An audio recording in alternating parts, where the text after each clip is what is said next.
I have the utmost respect and admiration for our president.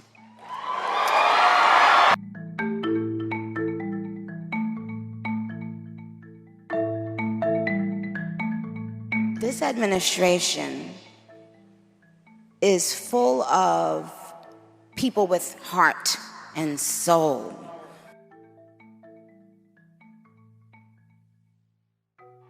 Oh, Gavy Poo, it only gets worse from here for you, buddy. It's the end of the road for you, my love. Religious freedom means we all can sing. Nicki Minaj, your man is on Megan's Law. Your brother is in jail for 25 years for doing something disgusting to a child. Cardi B got you so scared you won't even show your arms anymore in public. Megan made you go on a week-long spiral over Megan's Law. And to be real, the line wasn't even about you. Now you're besties with Erica Kirk and walking out on this stage. It's just sad. Right now, black culture is being held captive by influences, songs, Which and role models. influences? I mean, Nicki Minaj, Cardi B. Okay, Nicki Minaj is causing dads to leave the home. Hold on a second. I don't think that's a good role model for 18-year-old black girls. I don't think that songs that are talking about like glorifying wet female genitalia is exactly, I don't know which one wrote that song. Which one was it? I think it was Ben Shapiro. Yeah, that's right. Yeah, but by the way, the role models of the 1940s and 50s for Black America were completely different. So it is a representation issue. Hold on a second. No, not representation. It's who do you get your art from? It's what values are they putting forward? It's the question of every day. For example, more times than not, black politicians will lament the condition of America. It's systemically racist. It's terrible. What does that do to a 14-year-old black kid if you just find that you hear that everything is rigged against you? Instead, they should be saying, hey, there might be some barriers, but if you believe in yourself enough, you can achieve in this country.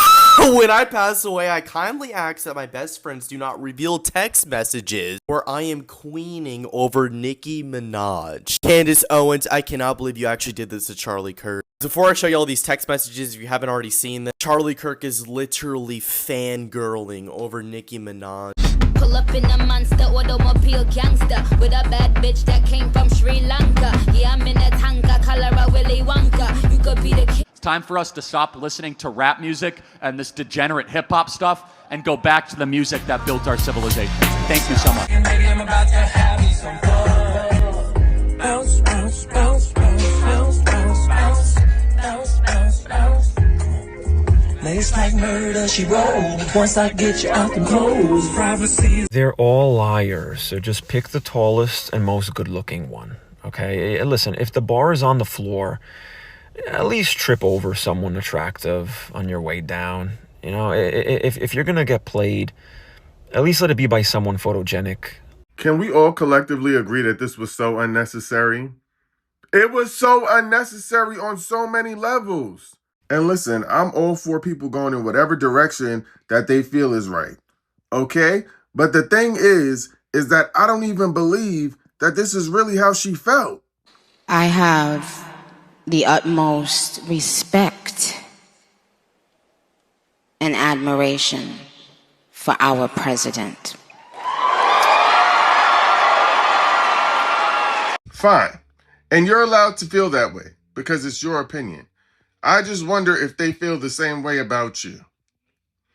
Okay. I don't know if he even knows this, but he's given so many people hope that there's a chance to beat the bad guys. Okay, well now you're starting to lose me, sister. Because hope for no food, and beat the bad guys, well, never mind. What it's shown me personally is sometimes, you know, even in the worst feeling times in your life, you think that you're never going to come back from it. But you do. And our president shows that. He's been through every single thing a person could be through. You're losing me again. Been through everything people can imagine. Like being rich. Like being handed down money. Like being wealthy your whole life. Like, what are we talking about? Having to constantly be lied on. It's not really that funny. About constantly being lied to. Because that's how we feel from them. Is that funny? Is that haha funny or like haha funny? Until you are in that person's shoes that's being lied on, you'll never understand what it feels like. That person is a human being. They have a family who has to read those lies. I just know Kamala Harris, Joe Biden, Barack Obama, and Hillary Clinton are all watching this thinking, yeah, it's pretty hard. It's not easy. I can tell you firsthand. This administration is full of people with heart and soul. And they make me proud of them. Full of heart? Well, I guess they are going to be full of heart because they have health care to take care of themselves. But I don't know if people full of heart would leave millions of people without health care or without food. I don't know. Let's just wrap this up. You know the real reason why Nicki Minaj was at Kirkchella in Arizona with Erica, Turning Point USA, JD Vance? It's because Nicki Minaj is an undocumented immigrant. Oh, and Nicki Minaj is at risk of losing her $20 million Hidden Hills, California home because her and her husband failed to pay a $500,000 settlement to a security guard that he assaulted back in 2019. Yesterday, U.S. Weekly broke the news that Nicki Minaj's house is at risk of being seized due to a lawsuit. And now I'm not a lawyer, but I read through the case filings to try and figure out how we got here. So let me give you the recap on what's going on. So this actually has to do with something that happened back in March of 2019. A German man by the name of Thomas Weidenmuller was assigned as head of security for a tour stop that Nicki was doing in Germany. It was the Nicki World Tour, and during this particular concert, a fan was somehow able to bypass a female security guard and get on the stage with Nicki. The fan didn't harm anyone or anything, but they did make it on stage, got a little dancing, and then Nicki's personal security team apprehended the person in under 10 seconds and then escorted them off the stage. Now, according to Thomas, who again is the head of security, after the concert wraps up, Nicki and a number of people from her team confront the female security guard as well as a second security guard about this fan getting on the stage. Thomas says Nicki was yelling and screaming and falsely accusing them of putting her in danger, but he told the guards to just be quiet and listen to her complaints. Now, according to Thomas, at one point, the female security guard began crying and apologizing, but in response to that, Nicki began recording this confrontation and then demanded that the security guard tell Nicki's fans that she failed to do her job properly and that she put Nicki in danger. So Thomas says at this point he steps in because he didn't want this whole recording to happen. And as a result, Nicki threw a shoe at him, allegedly, but she missed. So this first confrontation dies down and then the security team goes back to helping guests exit the building. But then Thomas gets called backstage. And this time it's Kenneth Petty, who at the time was Nicki Minaj's boyfriend. So Kenneth and Thomas exchange words, and Thomas says that this interaction was actually pretty pleasant. He says Kenneth tells him there must have been some kind of misunderstanding, and the two of them part ways in a pretty calm manner. Now, 2.5 hours after that, Nicki and her team are still at the venue, and security is also still at the venue. And Thomas gets called backstage again. And this time he says the confrontation is back heated. He says Nicki was shouting at him, and as that's happening, Kenneth kind of positions himself out of sight. And then out of nowhere, Kenneth allegedly punches Thomas from the side and breaks his jaw. According to Thomas, he steps around the corner to step away for a second, and by the time he comes back around the corner, Nicki and her team have left the building. Thomas calls the police and an arrest warrant is issued for Kenneth Petty, but apparently Kenneth Petty leaves the country. Nicki had another tour stop in Germany, so she stayed. And so that's the background. And again, this incident happened in March of 2019. So fast forward to January of 2022, and Thomas, the head of security, has now filed a lawsuit against Nicki Minaj and Kenneth Petty. He sues them for battery, for being hit, intentional infliction of emotional distress, negligence, and conspiracy because he says Nicki is the one who basically egged Kenneth Petty on, and that's the reason Kenneth ended up hitting him. So Thomas files this lawsuit, and as you know, or should know, after you file a lawsuit, you have to notify or serve the people you are suing. And Thomas says he's trying to serve them, but they keep avoiding it.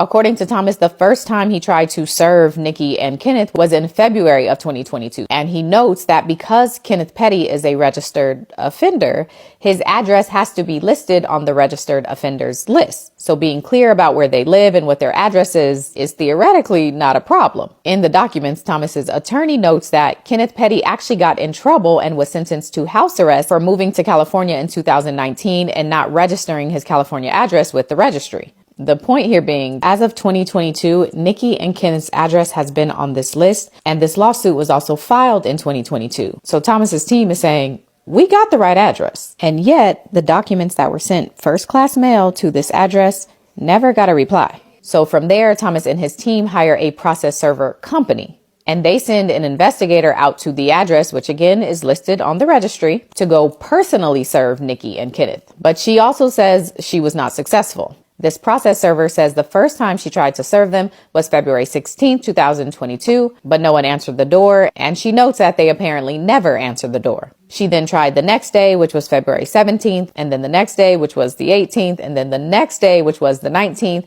But again, she says every time she went, there was no answer. By February 27th, the server says she tried a different tactic, and this time she positions herself in a place where she can see anyone that's coming or going from the house. But again, no answer and no luck. The server notes that the house is in a gated community, so she begins speaking to the gate guard. And the gate guard tells her that Nicki nor Kenneth have left the house recently and that there have been no drivers or cars going to pick them up or drop them off. I think the assumption here being that they probably aren't in town. So the server keeps trying. On March 12th, the server is back at the house trying to serve them, and this time the gate security guard called Nicki and Kenneth's house, and according to the process server, actually spoke directly to Kenneth Petty. The documents say that the guard told Kenneth Petty that this was a courtesy call to let him know that a process server was coming to his door and that she had a summons and a complaint for him and his wife, Onika. After the call, the server goes to the door and rings the bell, but again, no answer. The server tries this same process for the next couple days. She goes back on the 13th. The gate guard calls, let Mr. Petty know what's happening. But when the server knocks on the door, no answer. Server does it again on the 14th and the same thing on the 17th. But all of her attempts go unanswered. So at this point, Thomas and his team ask the judge if they can do a notification by publication, which is basically them saying, can we put it in the newspaper and that be considered our service?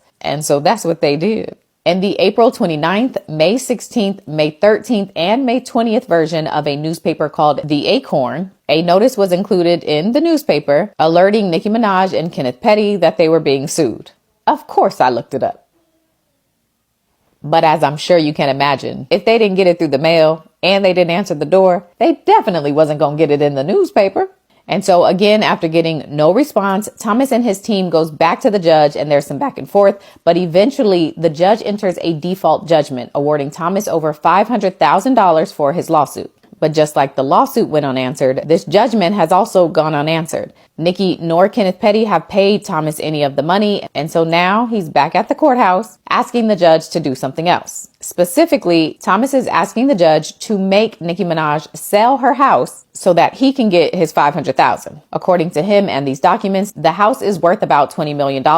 So even once you subtract what's left of the mortgage that they owe, which seems to be a little over $13 million, plus the LA County homestead exemption, which is less than $1 million, Thomas says Nicki would still have over $6 million left, and so he can get his $500,000 out of that. And so he's asking the judge, since Nicki hasn't willingly paid him, he wants this done so she can be forced to pay him. Now, a hearing date has been set for November 20th, so this whole selling of the house has not been ordered. This is just the request from the plaintiff. And so that's the recap. If y'all get sued, make sure you respond to the lawsuit. Ignoring it does not make it go away. Okay?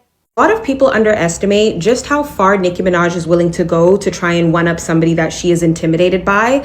And that's why so many people are disillusioned by her most recent behavior.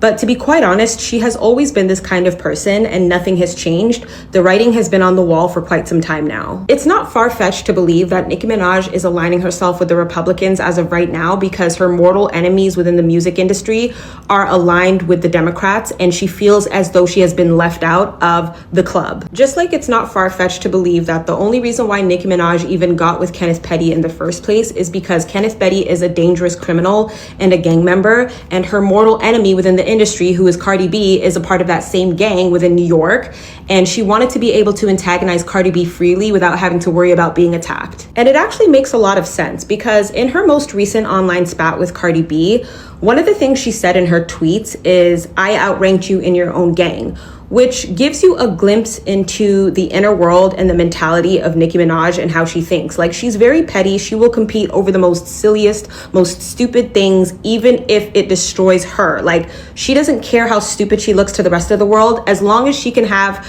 the upper hand and one up somebody that she doesn't like, she is willing to take that risk. I truly believe in my heart of hearts that this is why Nicki Minaj has been on the warpath that she's been on for the past few years now. Like, a lot of it has to do with hypervigilance from being destabilized by other female rappers such as Remy Ma. But I also think it has to do with the fact that she built her career on dominance.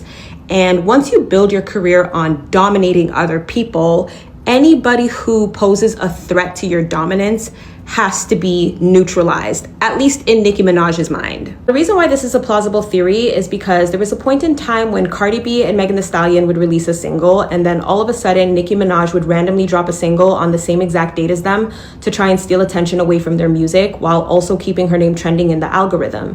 And it was always oddly timed, as if she knew exactly when their release dates were.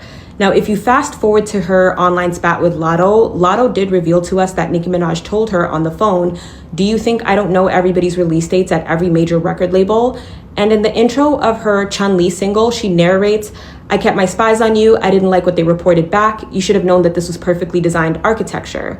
So Nicki Minaj has been signaling for a while now that she does have moles within the music industry who feed her information about other people's release dates, particularly people that she doesn't like, so that she can try and sabotage their releases by releasing on the same date as them and stealing attention away from their hype. Now, if we zone in on her beef with Roc Nation and Megan Thee Stallion, that actually tracks, because do you guys remember that photographer that was working for Megan Thee Stallion who randomly got fired for some undisclosed reason, and also happened to be a Barb, who then later sued Megan Thee Stallion for sexual harassment after being fired?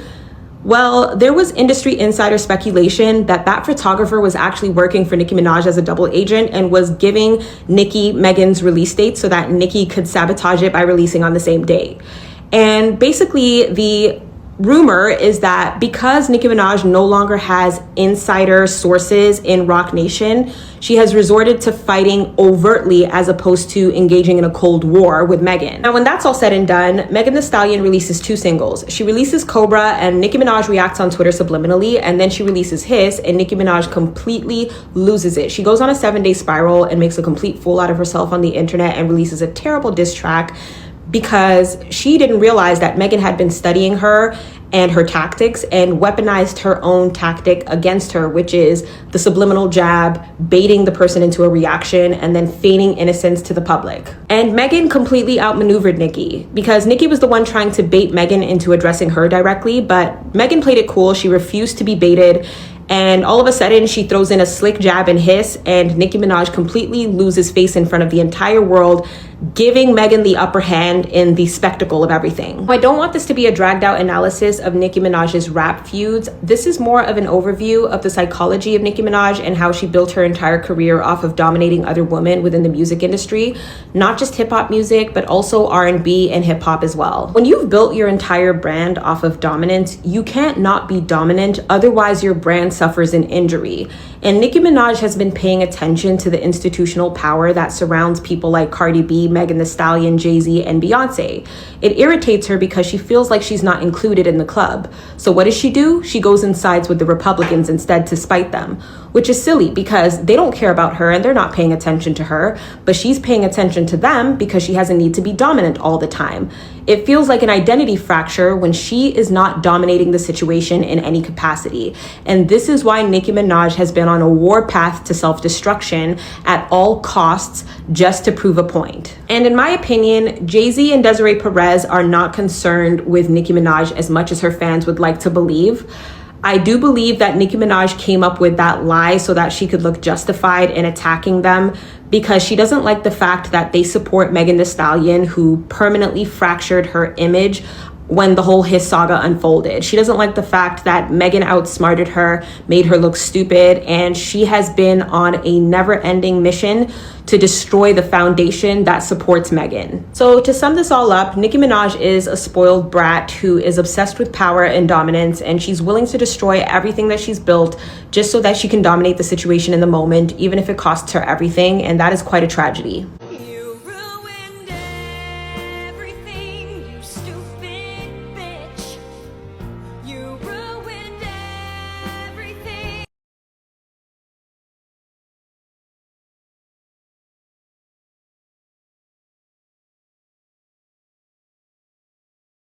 Black people hate Black Republicans more than they hate racist white people.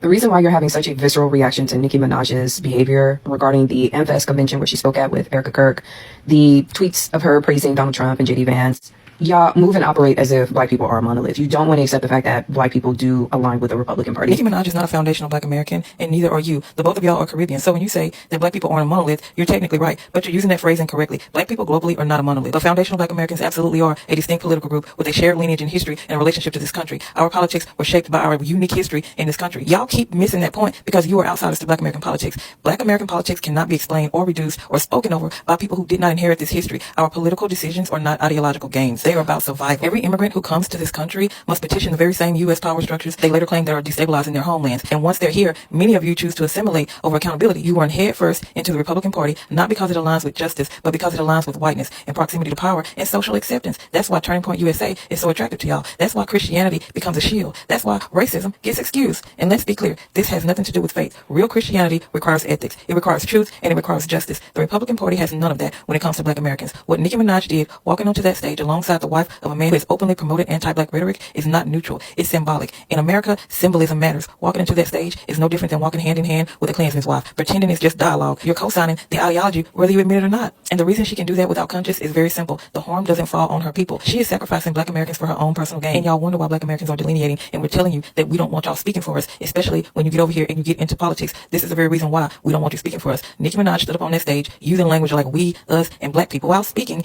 in an American political context. If she had stood up there and said Caribbean people or Trinidadians, many of us wouldn't be having this conversation, but she didn't. She spoke for Black Americans, and that is where the line is crossed. Optics matter, rhetoric matters, and alignment matters, especially in the American landscape. And let me correct another lie that keeps being repeated. Black Americans do not reject Republicans because we lack Christian or conservative values. That is propaganda, and frankly, a lie that many of you immigrants have helped spread. Black Americans are some of the most church-rooted people in this country, especially in the South. We value family. We value education, discipline, community, and faith. The difference is that we refuse to align with a party that is openly hostile to our existence, a party that criminalizes our community and erases our history and excuses racism as a policy. So there is a difference between being conservative and being Republican. If Republicans had ethics, decency, and humanity towards Black Americans, they would have far more Black support. And as for Democrats, yes, we have woken up to their exploitation too. That's called having political maturity. Historically, we have supported Democrats as the lesser evil because, again, our politics are about survival, not Barbs, not aesthetics, and not assimilation. Immigrants will never fully understand that because you always have the option to opt out. We don't. The claim that Black Americans hate Black Republicans more than white racists is pure projection. We actually do hold our people accountable when they enter positions of power. We expect them not to excuse racism and not to sell us out and not to carry water for systems that harm us, and that's the difference. We call our own community out, especially those of us that are in these political positions. If you want to sit up in the White House and act like a Sambo, then that's what we're going to call you. We will call you a Sambo. We will call you a coon. And that's why a majority of y'all are all over TikTok crying, falling out crying, because you are being called tethers. You are getting called out. That is a direct result of you not holding your own community members accountable. So we have to do it for you. The fact that accountability feels like hate to you says more about your political culture than ours. Accountability is not betrayal. It's called being responsible. You're looking out for your community as a whole. Something many immigrant communities refuse to practice in their own leadership, which is exactly why so many of you flee instead of fixing what's broken back at home. Black Americans are not obligated to accept political ventriloquism from outsiders. We are not obligated to applaud our own erasure, and we are not obligated to stay silent when our history, our politics, and our survival are being spoken over by people who do not share our lineage. That is the very reason why we are delineating. That's why we're drawing boundaries, and that's why Black American politics belongs to Black Americans. You are not from our culture, you do not understand our political lineage, and you do not understand our internal accountability systems. So no, you don't get to lecture Black Americans about our politics and explain away Nicki Minaj's alliances or flatten our experiences into talking points that only make sense from the outside. Black Americans are conservative with standards. Immigrants are Republican without standards. That's the difference. And until you understand that, you're not educating anyone. You're never going to be educating anyone. You're just talking right past the Black community. Scary when they say you can't ask questions about anything. Nicki Minaj, welcome to the revolution. Cut 77. I simply said we should be able to ask questions and speak. And it's scary when they start telling you you can't ask questions about anything. Of course you can't ask questions about anything. Nicki, you're a little late to the party here, but welcome. Nicki Minaj is now participating in what Joe Rogan fell backwards into what Eric Clapton has fallen backwards into, which is all of a sudden looking around and saying, wait a second, what's really going on here? Why are you forcing me to take medicine I don't want to take, and you won't even answer my questions? Why are you not allowing dialogue and discourse, and you're trying to control my body? The wisdom that she has articulated in the last couple days far exceeds that of Fauci or Collins or any people in the CDC or NIH. So Nicki Minaj tweeted this tweet out, which broke the internet. My cousin in Trinidad won't get the vaccine because his friend got it and he became impotent. Now, let me just stop here. We have over 6,000 emails, comments, and messages from you, our listeners, of negative vaccine reactions. And that list is growing. I know in my own personal circle, I know of at least 3 people that have had negative vaccine reactions. But that's a thought crime. You're not allowed to have that discourse or that discussion. Nicki Minaj said his testicles became swollen. In a unusual turn of events, we now have this broad-based coalition of people that are together, of Robert F. Kennedy Jr., who's asking questions. Again, I don't endorse everything he says. I just think it's interesting. The son of Bobby Kennedy is asking questions. Joe Rogan, who's an independent podcaster. Nicki Minaj and Eric Clapton. But do you know what Joe Rogan and Nicki Minaj have in common? They're not controlled by corporate oligarchs. They're not like Don Lemon on television, who is without any sort of reasonable talent and just does what he says does what he said he's supposed to do. Just do what you do, Don. Just say what you're supposed to say. But Nicki Minaj, this all came out because of the Met Gala, is the reason this whole thing came out. The same Met Gala that AOC wore the tax the rich dress, and all these people had all these outrageous outfits. And people said, well, where is Nicki? And she said, I'm not there because I'm not going to be forced to get vaccinated. And it really does beg the question, if you don't control your own body, are you free? I don't owe you stupid ass, dirty ass, dingy ass, bum ass, bird ass bitches a motherfucking thing. Y'all got mommy issues, bitch. I ain't push y'all stupid ass. Responded by posting this. Know your neighborhood and protect your community. Wait, hold on. California's Megan's Law website makes it easy to access publicly available information about registered sex offenders in your area.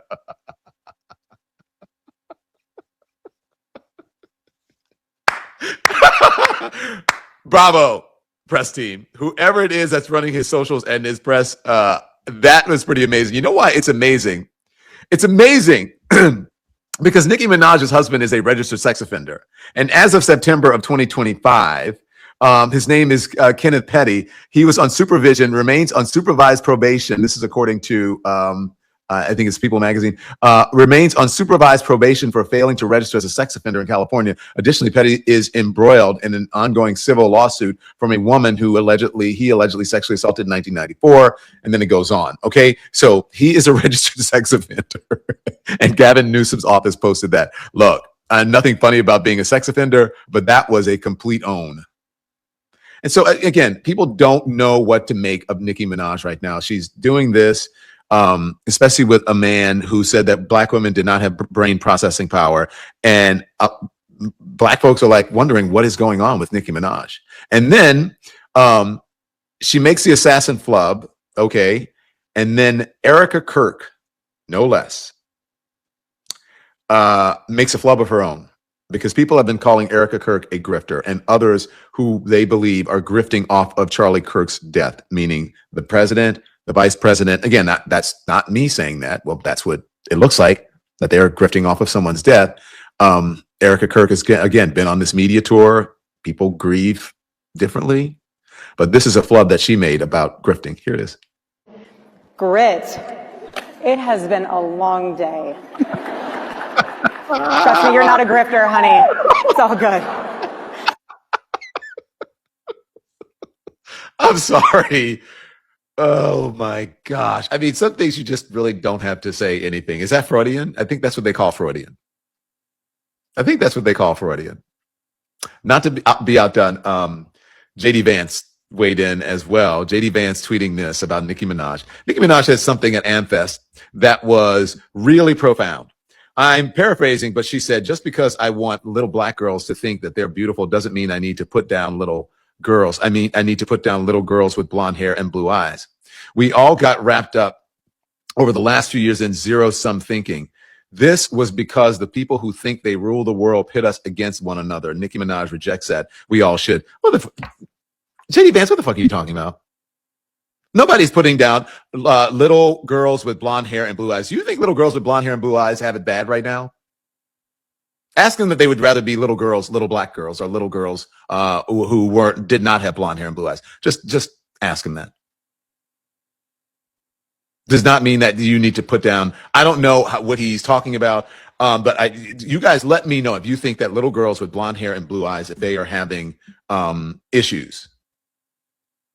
That's what I would like to know. And I don't know. I just don't understand what that even means, because I've heard people who promote, who say, we want little black girls to know that they're beautiful, because that's not the standard of beauty in America. It's not usually little black girls. It's usually little girls with blonde hair and blue eyes. If you think about beauty, just traditionally, historically, beauty pageant contestants, not always, right? We had the first Black Miss America, all those things, whatever. But the standard of beauty for such a long time is blonde hair and blue eyes. And you walk down any street, go to any salon, they'll tell you the number one color that everybody wants, all the white ladies want, is this blonde. They all get the same color blonde hair or highlights or whatever it is. So come on, JD Vance. Give me a break with that. But somehow this is what happens when you get close to that. They use like a black person to justify their bigotry and their racism. See black people, you should be like Nicki Minaj. See what Nicki Minaj said about little blonde girls, that she doesn't want to make them feel bad, even though she says that black girls are beautiful too. Nobody's saying that if black girls are beautiful, that I guess he's insinuating white girls. No one is saying because you said black girl is beautiful, that you're saying that a white girl is not. By even thinking that way, that shows your bias and your bigotry. So let me just say this. JD Vance should be, when Nicki Minaj says, don't be like Gavin Newsom, as she called it, she should be saying, don't be like JD Vance, be more like Gavin Newsom, and know how to own someone when they call you out of your name. Here's the most disturbing part about Nicki Minaj's most recent behavior. If you don't know, Nicki Minaj is going the way of Kanye West. Nicki Minaj very recently had her own "Slavery Was a Choice." This is a point of no return that we cannot come back from, right? Nicki Minaj made an appearance at the Turning Point USA convention, and Turning Point USA is like if the Conservative Party had a youth group, but evil. Erica Kirk, who is Charlie Kirk's widow, that should tell you a lot about the story, invites Nicki Minaj on stage at the convention. They have a little parlay, they have a little kiki, they have a good time, they chat, whatever. And so everyone's questioning why Nicki Minaj would make an appearance at the white nationalist Kids' Choice Awards. You know, there's a rise of conservatism sweeping across the country, and it does impact some people more than others, but it is also widely targeting everyone, including black women, with things like "Who Gonna Be the Boys" discourse, which is why it might be helpful to tap someone like Nicki Minaj now that Candace Owens has gone rogue. The part that doesn't make sense is that Nicki Minaj has an IMDb credit on Steven Universe. And I just feel like it should go without saying, you cannot pivot to white Christian nationalism if you also are the voice of a crystal gem. I just feel like that is already disqualifying for both jobs. You know, one defeats the other, chicken or the egg, immovable force, unstoppable object. I think that if you, I feel like there should be no cell phone on this earth that has both Rebecca Sugar's phone number and Erica Kirk's phone number. And that keeps me up at night. How can you forget when Nicki Minaj lent her voice for Sujalite? I forgot how great it feels to be me. That's Sugalite? You got it, baby. Hey, Steven, wanna see something cool? Yeah!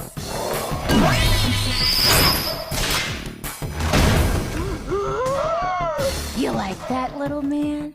Are you gonna smash stuff with your wrecking ball thingy? That's the plan. Where should I start? Do that one! Steven, I think we should go. No way! This is awesome! Watch it! Steven! Oh, you're just too much. Maybe you're just too little.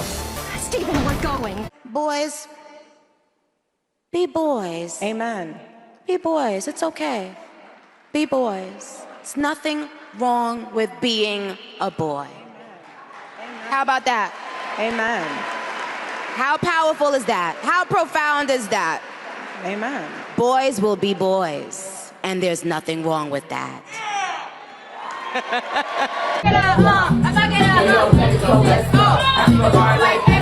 I wanna go where the nuts go. You can see it when it gets go. You got something, they don't wanna leave the nest though. They like, oh, where the rest go? Got these hoes scared to pass, I got the intercept flow. I made a movie like Step Bro. It's like him in the game, their careers on death row. DMAC, young Nicki in a week. 5 shows ain't 3 million a week. You are now looking at the best in elite. Too bad you can't go and invest in empathy. I'm big empathy, tell them with pick a seat. I pull up in a ghost, no sheets, trick or treat. I know y'all eat, but I don't give a F though. Attitude, my butt to the bench though. Oh my God! Oh my God!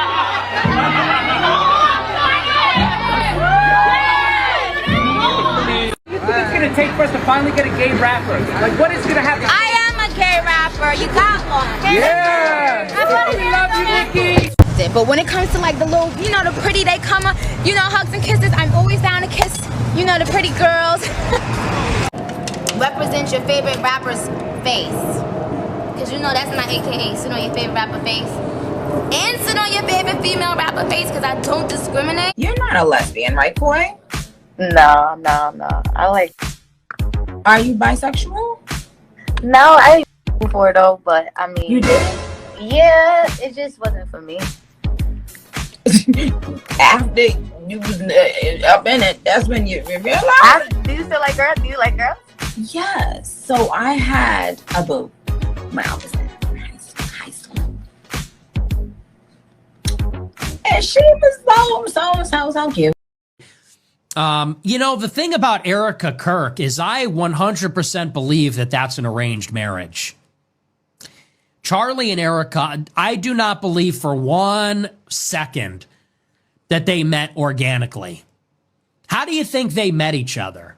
Do you think that they bumped into each other at CPAC and Charlie said, hey, let's go on a date? No, they were set up together by somebody. Who set them up? Charlie, I'm sure, he's super ambitious, super powerful, running this organization. They told him you need a wife. I'm sure he wants a wife. They told him you need a wife. If you want to run for office, you need a wife and kids, you need a family. They're grooming him to be super powerful. So he's hanging out at Bohemian Grove, and they say, we need to give you a wife. We know somebody. We know this girl, and she's in some, how do they know her? Who set them up, and where did this girl come from that's going to be Charlie Kirk's wife and bear his children? I think that was an arranged marriage. And that tells me that she is tapped into some kind of network in some way. I don't know how. People talk about she was a pageant girl and she ran this charity. Maybe there's a connection there. I would not be surprised at all. That, if you're talking about Erica Kirk, that I believe. People say Israel killed Charlie Kirk. Yeah, I don't know about that one. Let's look at the marriage. Erica Kirk is now taking over Turning Point. That's suspicious as fuck. Because what we are being led to believe is that Erica Kirk is the archetypal trad girl. Isn't that the perception they're cultivating? When you look at some of these clips, she's supposed to be the ultimate trad wife. She's speaking at the Young Women's Leadership Summit. She's on podcasts saying, oh my gosh, I can't focus because I'm so in love with Charlie. If he's here, I can't focus. I'm so smitten. Like, that's the character that she's playing. That's the character that they're selling us. Her husband gets shot in the neck graphically in front of everybody. Shouldn't Miss Tradwife, shouldn't she be like despondent? And I'm not trying to judge how people grieve. It's not our position to judge how they grieve or what their response is. Maybe she's just got unbelievable resolve. But if she really is the ultimate trad wife who knows her place and is a helper to her husband, a helpmate, and she's so smitten with him and she's the perfect trad wife like how she's been presented to us for years, then when her husband gets shot in the neck and blood starts spurting everywhere in front of everybody who starts screaming and running away, shouldn't she be like in shock? Shouldn't she be like in a catatonic state or crying and be You've been married, and when did you know it was time to get married? We've been married since 2021. Laugh about this because our dates are so messed up because of babies, meaning there's so many dates to remember. Mm-hmm. Anniversaries, like kids' birth May dates. 14th, yeah, August all the 23rd. things. How did we? So we've been married for. How did you know it was time to get married? I mean, how did we know? You just know. It's also don't waste your time. Right? Don't waste your time. And plus, we were ready to start our life together. That's right. Why does Erica Kirk lie about her dating history? I never dated here because I saw vicariously through my roommate how terrible it was. The more you look into it, the stranger it gets. She dated Cabot Phillips in 2017 and Charlie Kirk in 2018. It's Cabot Phillips who apparently is doing the How to Lead Charlie college tours for TPUSA now. Did Charlie know Cabot was dating Erica at the time of that photo? Even more strangely, she dated a man named Tyler Massey in 2015. But if you search for Erica and Tyler without his last name, you won't find this. It is buried because he and the assassin have the exact same first name. And that's not even the strangest part. Erica Kirk's life doesn't start until adulthood. There is no record that she even attended elementary school, no middle school, no high school, no year. There are no friends that even mention her on social media. And that's not normal, because if you look up a private individual, even if you're a VIP, that information is going to be findable online. So it appears her true identity was deliberately hidden. After Charlie's death, she quickly stepped into the CEO role at TPUSA, bringing her name into the national spotlight. There's something seriously suspicious about her identity. What do you think? Can you guess who this boy is? I'll give you a second to look at his face.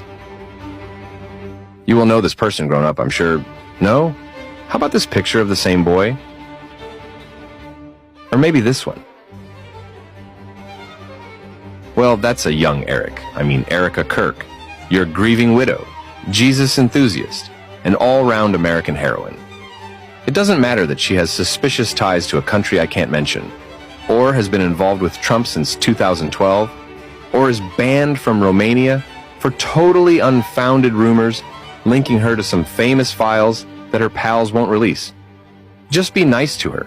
Listen to whatever she has to say, okay? Pay no attention to what you see in those eyes. You're wrong. Because someone just shot a hologram of her husband, so now her brave voice is the only thing you should pay attention to.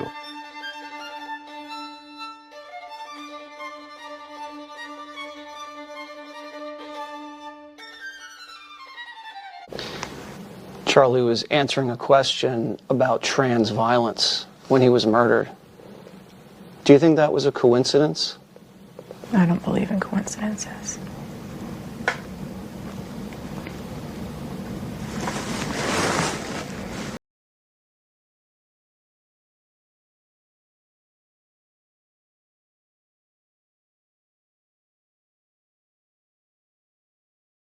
Being trans even mean?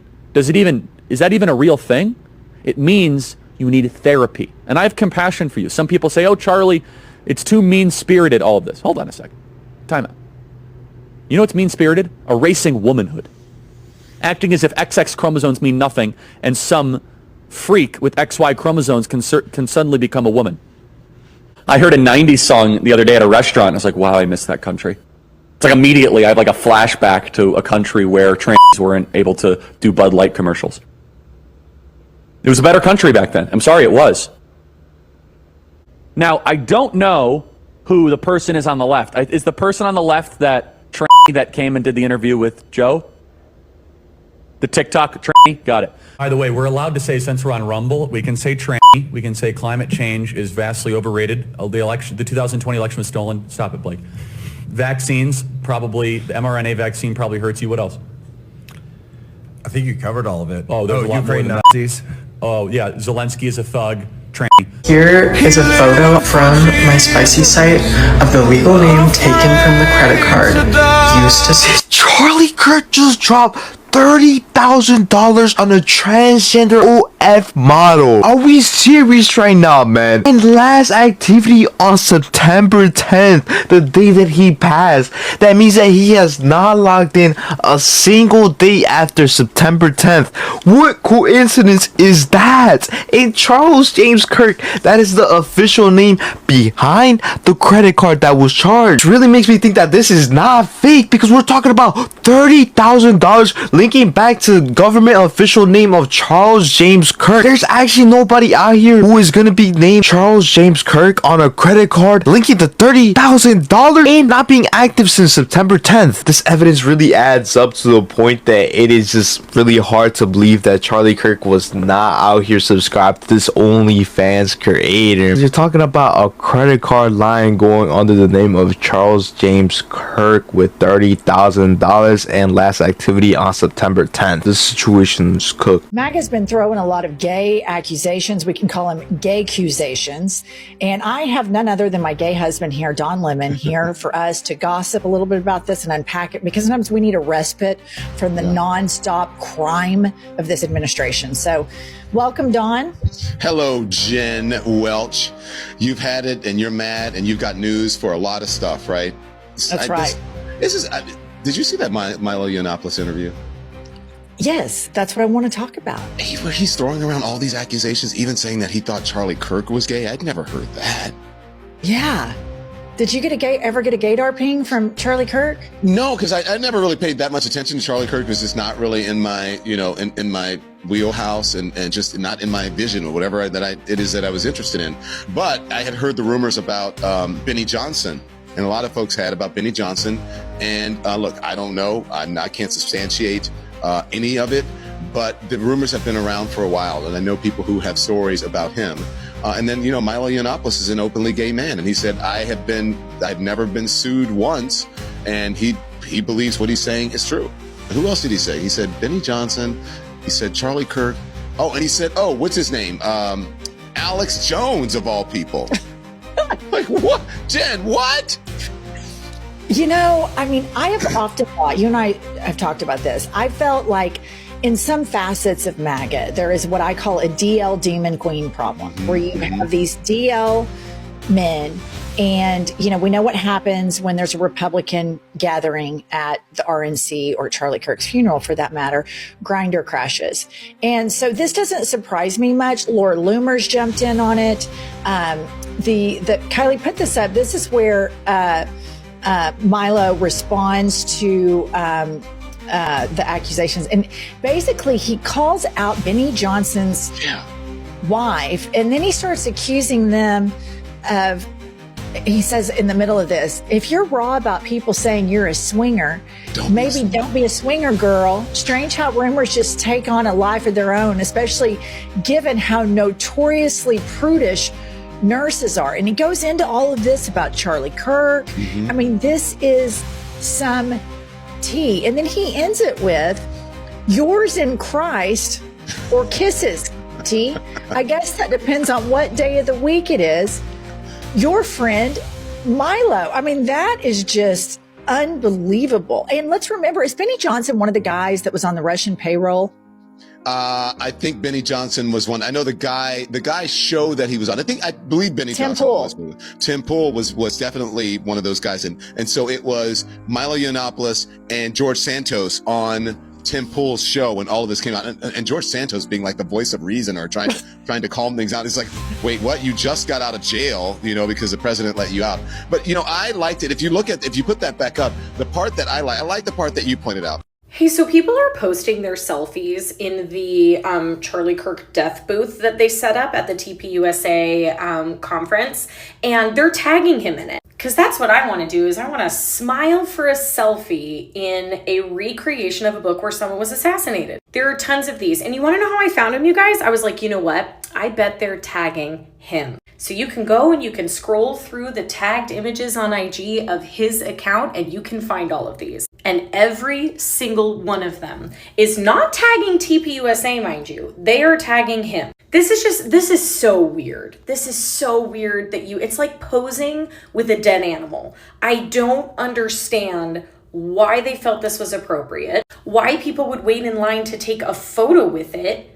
And it's like an exhibit in this whole hall where they also have like ICE vehicles, but it just really sends me over that you would smile in there. Oh my God, you guys, look where we were. Nicki Minaj cozying up to Republicans, like revealing herself to be a Republican, is not really surprising when you consider the nature of her stands.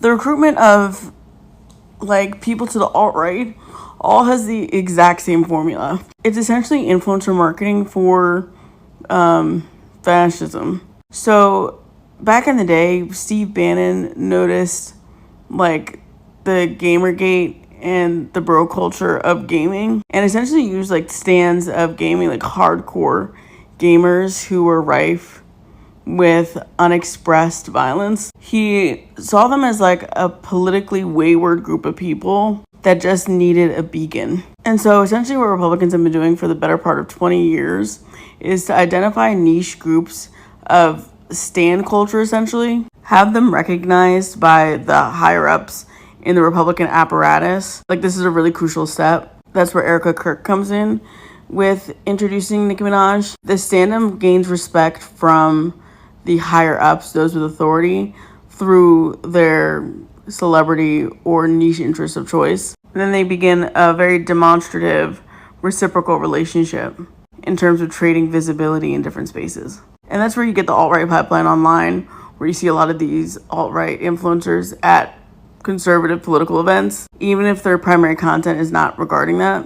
And frankly, Barbs share a lot of, how do I put this? Barbs share a lot of the same exact traits and characteristics of people that the Republican Party has had success in recruiting within those groups of people. They have very similar traits. And that's why like stan culture is very rife for abuse for the alt-right. That relationship can never be replicated by Democrats in any way, shape, or form. The Barbs are showing up to the police station where Nicki Minaj is being held in the thousands. Let's watch this. The white twin Barbs are coming. Nicki, free Nicki!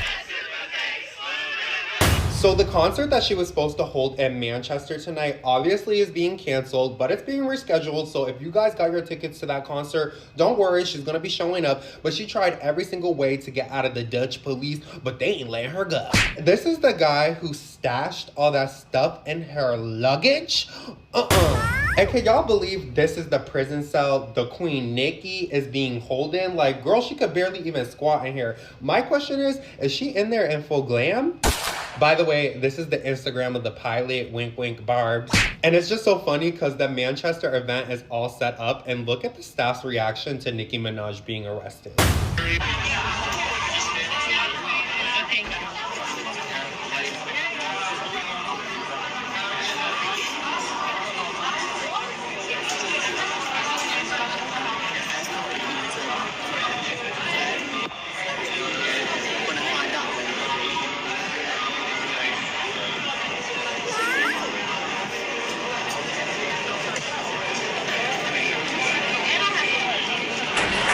Literally, Nicki Minaj had no choice in the matter, so nobody should be upset because we all know Nicki is still going to put on a show. So the Barbs better keep showing up to that police station until they get her out, because I guarantee you, y'all, I feel like the Barbs are going to barge in that police station and get her out. Nicki, free Nicki! Since we are talking about stan culture online with one specific artist, then just to be clear, since we're all on the same page, if stans and their actions have the ability to impact how the general public outside of that stan culture views both the artist and that culture of stans, then what else do you think that applies to? Think real hard. Barbs, I know you're somewhere listening. I love you so very much. You have been the ultimate light in my life and career for so long. I appreciate you, and I want to make it very clear once again that This isn't about taking sides. This is about standing up in the face of injustice. It's about what I've always stood for my entire career, and I will continue to stand for that. For the rest of my life, I will care if anyone, anywhere, is being persecuted for their beliefs. Thank you.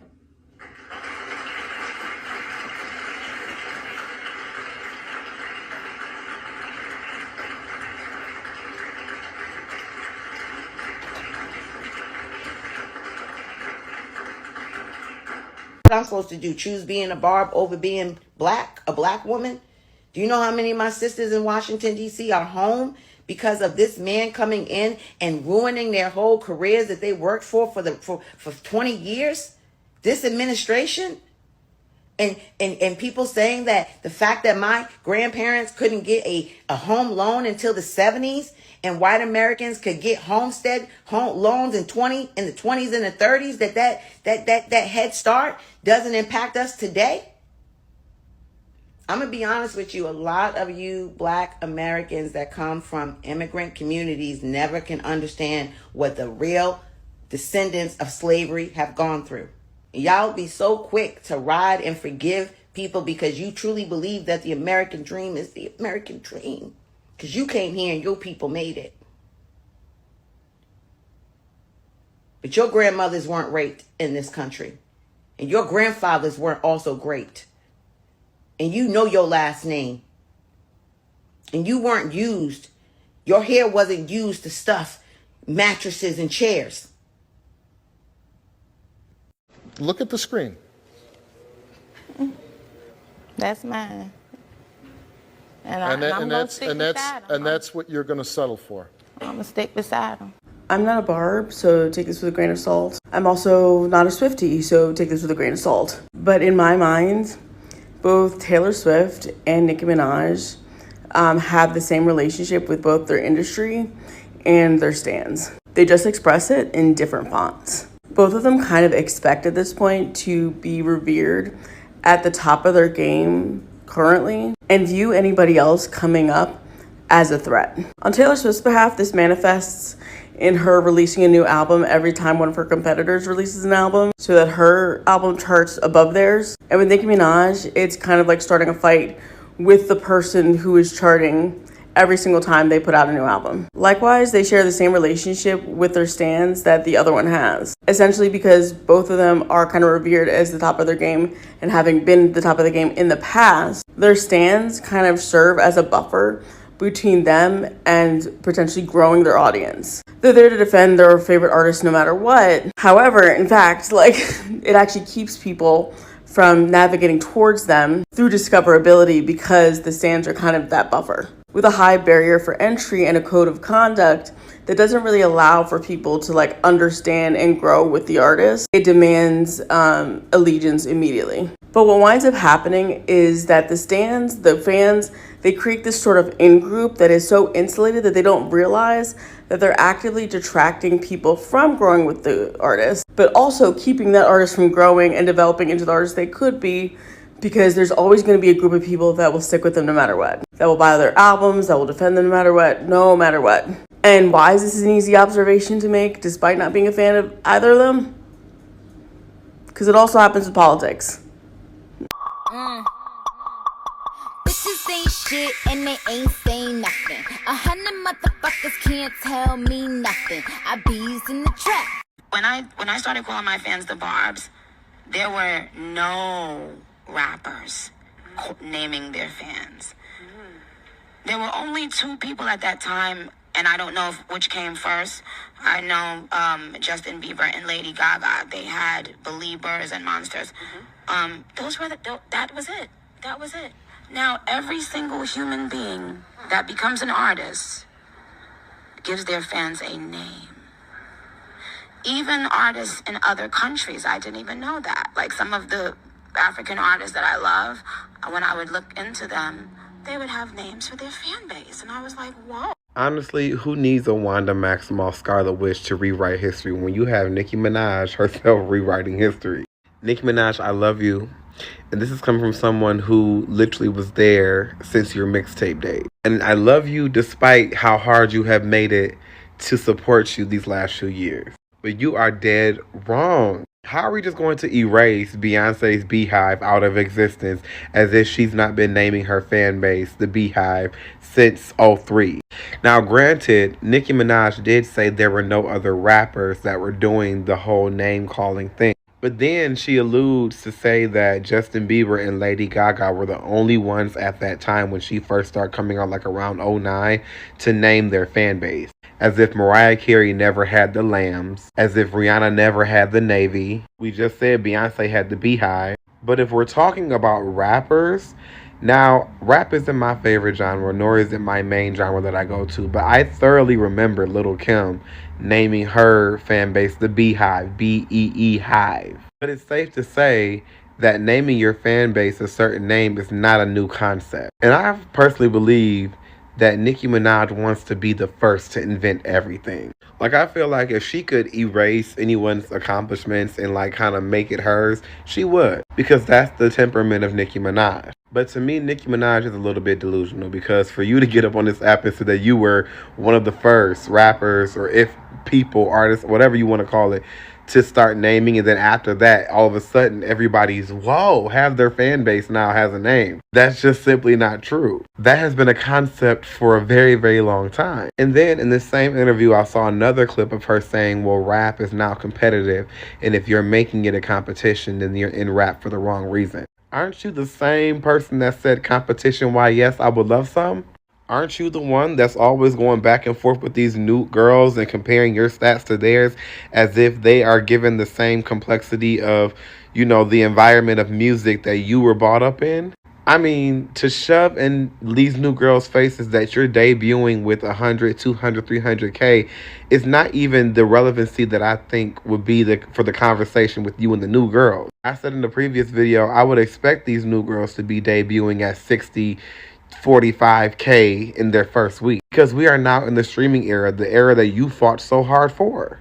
You came out when people were still buying physical copies of records. Of course, you're going to outsell every single female rapper out today. But the mere fact that you're even like subconsciously competing with them, it goes against everything you're saying in this interview. And all on Twitter, you're being called out for all of these contradictions that you're doing in this interview. You look you look great. I mean, awesome. We're not even going to pretend that she doesn't. She looks amazing, but the things that's coming out of her mouth and her mind is just not.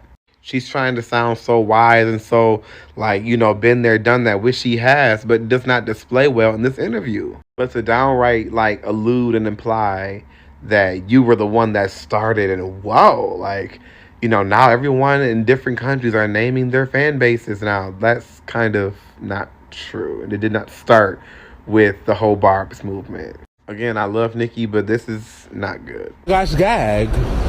You Jason Lee? Yeah. Oh my gosh, gag. Gagging. Ooh, you catching the train? You catching the train? Ooh. The girls got the nerve to come for Nicki and they catching the train. Yikes. Yikes. Ooh. Ooh. Yikes, Miss Thing. Gagging. Oh my god, thank God for the Barbs putting everybody in their fucking place. People want to speak on Nicki and not say... Couldn't fake that if I tried. But anyways, I wanted to talk to you about a communication lesson. And specifically, I want you to think about the way that people are talking about Nicki through the lens of this moment. And you hear me say that a lot, through the lens of this moment. Because impressions don't just stay the same, they change over time based off of new input. Specifically, I want you to think about how it feels to learn that somebody you may know and may have respected condones that behavior. Or at the very least, that this behavior is a part of the culture of the stands for Nicki. And I want you to think specifically about how the actions of the collective of this culture change your impression of the artists themselves. Because this is what I've been trying to impress upon people who are consistently vote blue no matter who. You're not just who you say you are, and your values are not just what you say they are. You are defined as a culture, as a collective, also by how other people experience you. This is the very fundamental basis of what's called cultural identity theory. A vowel is how the community describes itself, and ascription is how other people experience those communities or in groups. And we're seeing this play out on a massive scale with the Barbs and stan culture. While they say that their priorities are Nicki and her career and her legacy, how they go about that actively has an impact on the way that people view her as an artist. And people, because of the way they are acting, are distancing themselves from that collective group because they don't want to be defined by those same metrics. And what's interesting about this conversation is that if you listen to the people that are walking away from Nicki and her fan base, there's not a single person that denies her talent or her legacy, or even the role that she played in the rap game for women coming up. Every single person has acknowledged that while saying that they denounce this behavior. And what's interesting as well is that none of them are really discounting that she could return to that legacy going forward either. And many of the people walking away from the fan base have looked past quite a lot. And even while not experiencing some of those harmful behaviors for themselves, they're also watching this go on and no longer want to be defined by those actions, even if it's not performed by them. Almost bar for bar, this is what's happening with the Vote Blue No Matter Who crowd and the Democrats. Who they say they are is coming up against friction with how other people experience them. And people are walking away. And most of the people walking away acknowledge that Democrats are the better choice on paper. They simply cannot be associated with that behavior any longer. And the more people experience Democrats and liberals through this negative lens, the more people want to distance themselves from that behavior. And this is what I try to impress upon people when I say, you are the campaign. You are quite literally the campaign. You are the greatest impression somebody has of who is attracted to this culture or in-group. And the more that you all behave in ways that are cruel and harmful and condescending, and in a lot of cases outright dangerous, the more you threaten to alienate even more people when you cannot afford to. And I know people are going to say, oh, I don't need to be likable. They have the correct politics. They have the right politics. And what does that do to change anything? You're trying to convince somebody of something. You're trying to convince that you are an embodiment of the values that you hold. And that because you're an embodiment of the values that you hold, this is why you align with this political party, this political candidate. There are entire communication strategies and focus groups dedicated to making sure people feel like they are included and a part of the mission, because that makes people easier to recruit and retain. And lastly, let me just sum it up by this. For all of the people telling me that what I'm saying undermines democracy, if you listened, the main crux of my argument almost at every single turn has been, you all cannot talk to people like this. You simply cannot. You can't. But you all will continue to do what you're going to do. Because like the doxing and harmful behavior of the Barbs, similar to liberals telling people to enjoy the concentration camps or being cruel in other ways, your cruelty has little to do with the people it's directed at. In fact, it's more likely a bonding exercise aimed at ensuring that people don't leave the group for fear of the exact same retaliation you all bestow upon random strangers on the internet. But realistically, people could still see you and see what you're doing. And they will make decisions on their politics based off of your actions, whether you like it or not. I mean, I'm not going to get kicked out of school. I don't think that's going to happen. Please, for the love of God, watch that entire video. It is a crucial example of what I was talking about towards the latter end of a video that I posted yesterday. Basically, Eric in that video is talking about being doxed by the Barbs and all of the back and forth he went through talking with this person who doxed him. And in the video that I posted yesterday, towards the end parts of that video, what I said was, a lot of times these groups are not performing these harmful actions with the thought that it goes beyond their in-group. They see these actions, these harmful actions, as performing belonging amongst one another, and even in some cases competition with one another, to perform inclusion with the in-group, as well as to discourage people from leaving the collective for fear of retaliation and experiencing the very same things they're enacting upon others. If you notice in that video, the entire time that girl is talking, it literally cannot compute to her that what she is doing can be seen beyond the scope of the fan base, of the stan group. For a majority of that video, it's inconceivable for her to recognize that there is any consequences to what she's doing, because she is moving as part of a collective or in-group. And in the meeting of the minds, that is those Twitter spaces that she started, even then she is literally fighting back and said, nothing's going to happen to me. Nothing's going to happen. Because it is the laws of the in-group in which she is abiding by, not the laws, rules, and regulations of the outside world in which that smaller group already exists. So update on the 24-hour notice I gave to the girl who doxed me this past weekend. I woke up bright and early this morning at 8:56 a.m. to this message. Essentially, her gaslighting me, saying that she wasn't the first person to dox me. She was only the second. And that it wasn't that serious. There were thousands of other Barbs who participated in the leaking and dissemination of my information, so I shouldn't only be focusing my efforts or my frustrations towards her. So obviously I called bullshit and I posted up screenshots, documentation. If there's anything you motherfuckers learn from the situation, I will have my receipts. I will have my Excel spreadsheets. Like, don't play with me. But I obviously posted the evidence of her leaking my phone number and also authenticating my number through Cash App, which is fucking crazy that people can do that. And her response was, you have thousands of followers. You having thousands of followers doesn't mean anything. All I did was post a text I sent you. I don't know how to dox people. And so in her mind, it's very clear that this girl, although she is in school, I'm not sure she's retaining much information. She did not have a clear understanding of what doxing was. And she kept emphasizing this point that she wasn't the first person or the original person to post my information. She just took the information from the person who originally posted my information and then posted it to her platform, shared it, disseminated that content. I know this is getting repetitive, but I'm doing this for the sake of documentation. Once again, here she is. I was not the only one who doxed you. Everybody was posting your number and your address, and the original poster of your number deleted their page. Again, if you want to target people, target thousands of Barbs who had your number. Blah, blah, blah, blah, blah, blah, blah, blah, blah. After I clarified to her that doxing is not necessarily about who posted what first, but it's about who intentionally sought out to disseminate the personal and private information of folk with malicious intent, with the intent to harass and intimidate on the internet, I left it at that and I didn't say anything else. And the girl started to press her. And here it is. Somebody said, "Womp womp, apologize and delete your page."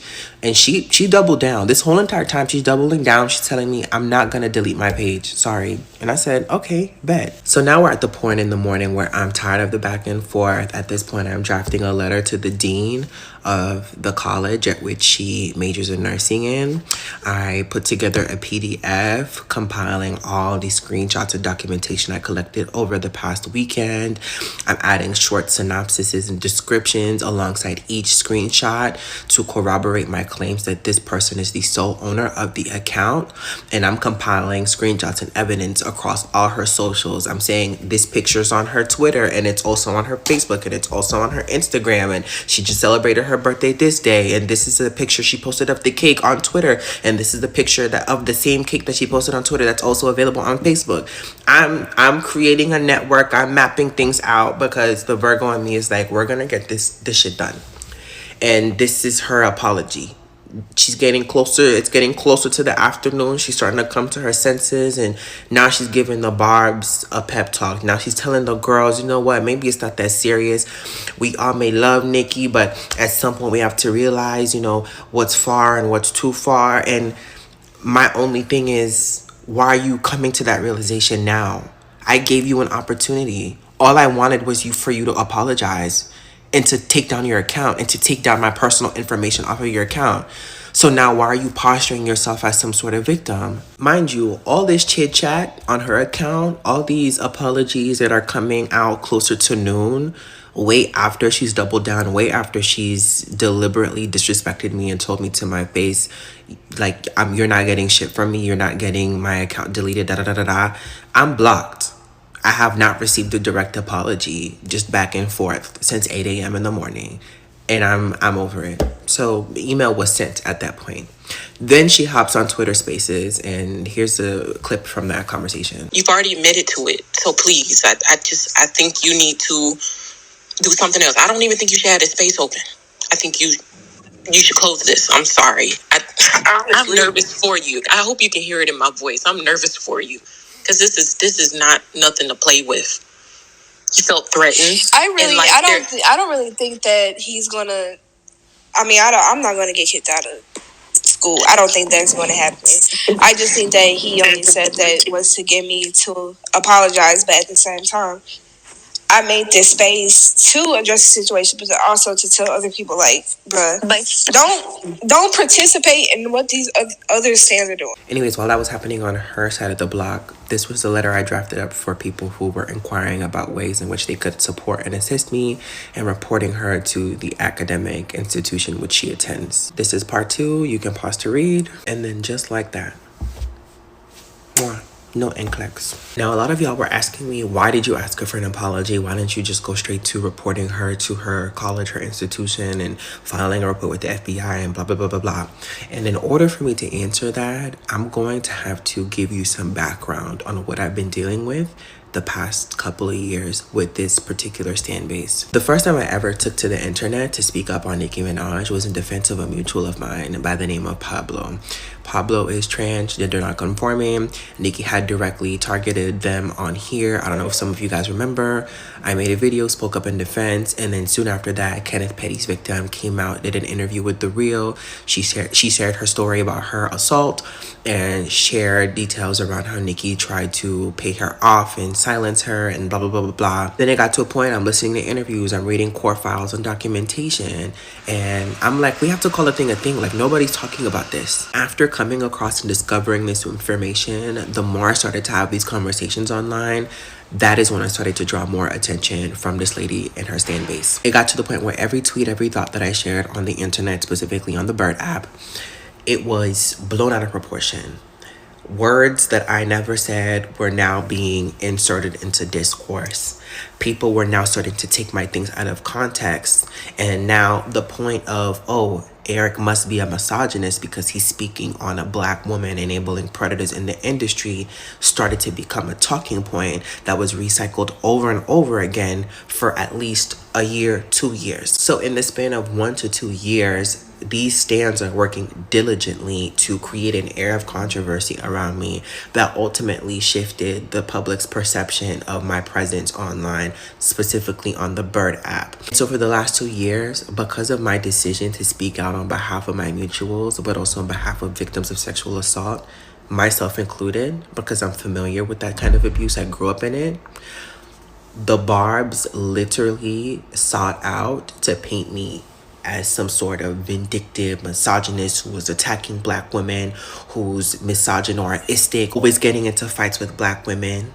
And so even in a situation where somebody leaked my personal and private information, put my life at risk, put my family's life at risk, I'm instead having to consider the optics of what this could potentially look like now that there is a young black girl in college involved in this situation. What will people say about me? This is what the public already believes about me. This is how people already perceive me. Even though nothing that is out there is true. It's not a true reflection of my character. Even with that whole say her name tweet situation, the people who've been following me for a while know what I'm talking about. And you guys know who Lip Gloss is. That tweet is constantly thrown in my face, weaponized as a way to shut me up anytime I make points about Nicki or anything else. What always happens to be left out of the conversation, what always happens to be overlooked is the fact that I was defending a black woman. I was defending my mutual. As these conversations were happening on Twitter, I was talking to Lip Gloss. I was DMing her. We were having conversations. I was making and reinforcing the points that she was emphasizing on her own platforms and on Twitter. And so when you ask me, Eric, why did you just want to accept an apology and not pursue actions against this girl? It's because of this. It's because of this. I've been dealing with this for years. But enough is enough. I sent the email, I sent the letter. And just for the sake of having a well-rounded discussion, I'm not excusing my actions for that tweet. I'm not excusing the negligence that was illustrated in the approach and the language when I wrote that tweet. You can't blame everything on the Barbs. I understand that. And throughout the years, I've taken accountability. I've apologized. I'm only providing the context that informed, that provides perspective for how that situation came about, because I feel like that's been ignored. But yeah. You guys, I just got my first Nicki Vogue. She is so gorgeous. Y'all don't understand. This woman is the reason why I am who I am today. She's the reason why I stayed in school and got my business degree from the best business school here in Portugal, okay?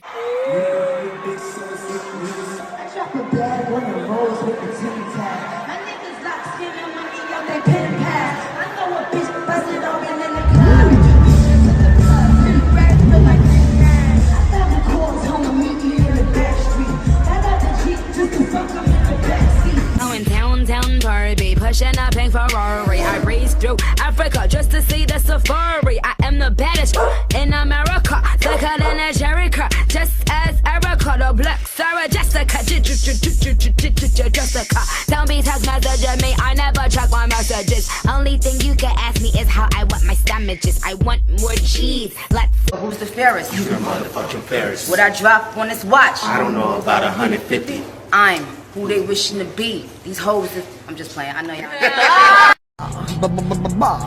Bigfoot nigga, how small fry. See your mama, nigga, llama to the bar. Hey yo, it's on mega law. Shots in the nigga law. You wanna keep deep, it's the mega law. Shots down, but I'm still so mega joint. Has anybody noticed that most Barbs are like 16-year-old Moroccan children and like white boys from Minnesota and like twinks that are like, I don't know, 21 and like live in fucking Omaha, Nebraska, and like all of these places where like, first of all, 10 years ago, this was the hard ER music, ghetto music. Y'all wouldn't dare listen to it. Y'all were pop divas. Now, because there's a reason to hate another human being, a lot of y'all have become Barbs because Nicki is hateful and y'all are hateful, and it's easy to be hateful with a group of people who are being hateful, and you use the love of rap, the love of lyricism, the love of the greatest rapper alive to just be evil people. Y'all be jumping on like grown-ups jumping on children's posts, telling children they should be unalived over a woman in a pink wig that will never respect you, know you, anything you. Maybe she tapped her screen on something she read that you wrote once. Now you've devoted your entire existence to an evil woman. It's crazy. Ooh, I've been wanting to talk about stan culture. A little while ago, I got in a kerfuffle with some believers, and I kept it going for like a full day because I wanted to see what happened. And stan culture is its own thing, and it's not just about consumerism. Stan culture reminds me more of a clique in Mean Girls than just simply consumerist culture. Yes, acquisition of the music, of the art, of the artist is key. But what stands out the most to me is that they are like a community of people in competition with one another. And they most put this on display when they're attacking people that are outside of their stan culture, right? But often by doing that, they're often lessening the status of the person that they are standing and simultaneously revealing the cracks in the community that have come up, particularly when it comes to the artist's behavior. For instance, I once brought up something relatively minor in the career of that artist, but in pursuit of them outdoing one another in advocating for them, they brought up allegations of abuse, neglect, illegal activities, things I had no idea about. I knew the Barbs lost the plot when someone came into my comment section when I misspoke and said that she was married to a child molester. They literally said, she's not married to a child molester, she's married to an ex-offender. That's when I knew they lost the plot. And the thing with Nicki and a very stern and staunch queer and trans fan base, I've seen some Barbs like, for the first time express, frustration or divestment. But there are and I've said this before, the power of that woman's relationship with her, I don't even know if fans is appropriate, is that these people grew up with her. There are lawyers, there are doctors, there are judges, there are police officers, there are realtors, there are scientists that are Barbs. There are people in office that are Barbs because they grew up with that lady. And there's a very, I think over the last 10 years within queerness, there's been a very front-facing opportunity of like a space for us to politicize our sexual orientation, our gender identity, and what I mean by politicize, like associate a politic with it and feel like we can be radical within our identities. But as someone who was born in the 80s and came out in the early 90s, I feel like we're gonna see a boomerang of a lot of queer people that in the presence of their queerness, they're gonna want to have everything else be as normal as possible. Meaning conservatism is going to be exciting for them. Yeah, I'm gay, but I'm not gay like that. Yeah, I'm trans, but I ain't trans like that.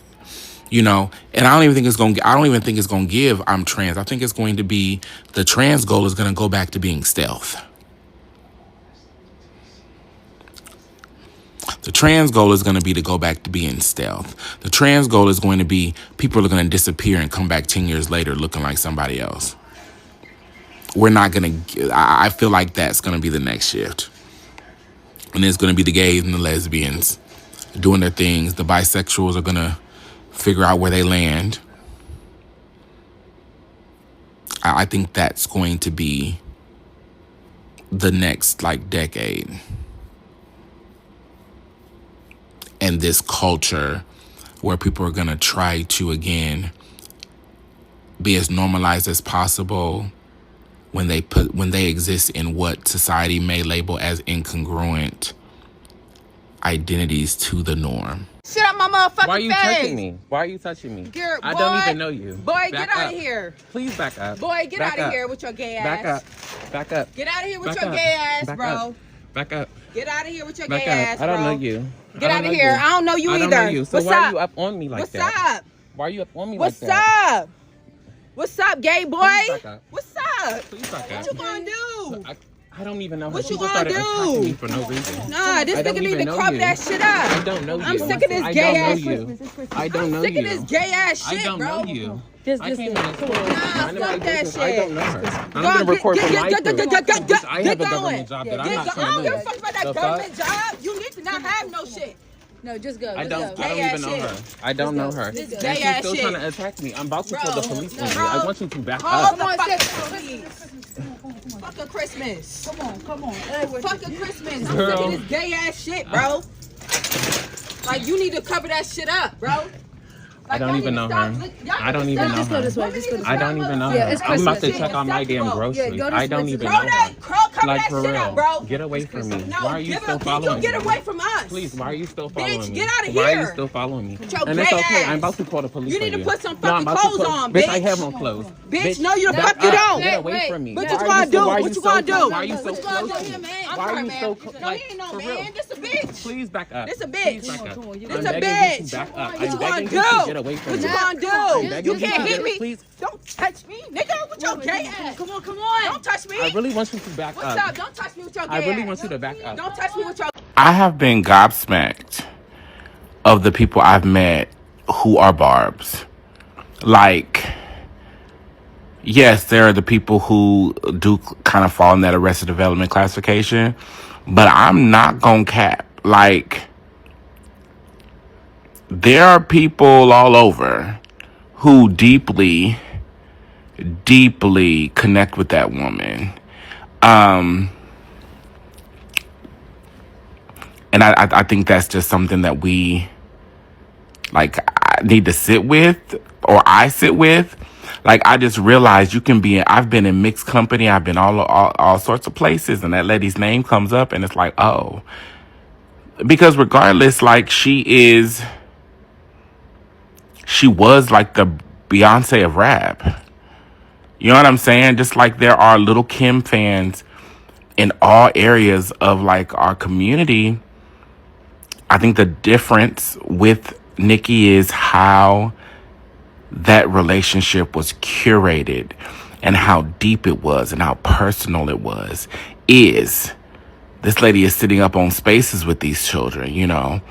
And there's something to be said for that. I think for me as a person who like enjoys studying culture and how things move, I think it's the saddest thing because like her relationship with her fan base is something very special that most people wish they could have with a group of people who care about them in that way. She literally threw everything at the wall before there was like a real fracture. And I'm interested in seeing a week from now, 2 months from now, what this fracture really manifests itself as after the dust settles. First of all, Barbs, what y'all need to do is knock it off. Okay? And y'all said I didn't give you that update, that RIAA update. I gave y'all that update literally like what, 3 months ago, 4 months ago? But here y'all go in my mentions trending today on Twitter. Update super base. So when I see y'all in the street, and I'm gonna remember y'all right now, I'm going on Twitter, I'm going to look at y'all pictures so I can make a mental note in my brain of who y'all gonna think that y'all about to come up to me, and I'm gonna be hugging y'all and taking a picture with y'all, and instead you getting your ass beat. Then y'all getting put on punishment. Then y'all getting another hiatus so that I can think about another way to torture y'all.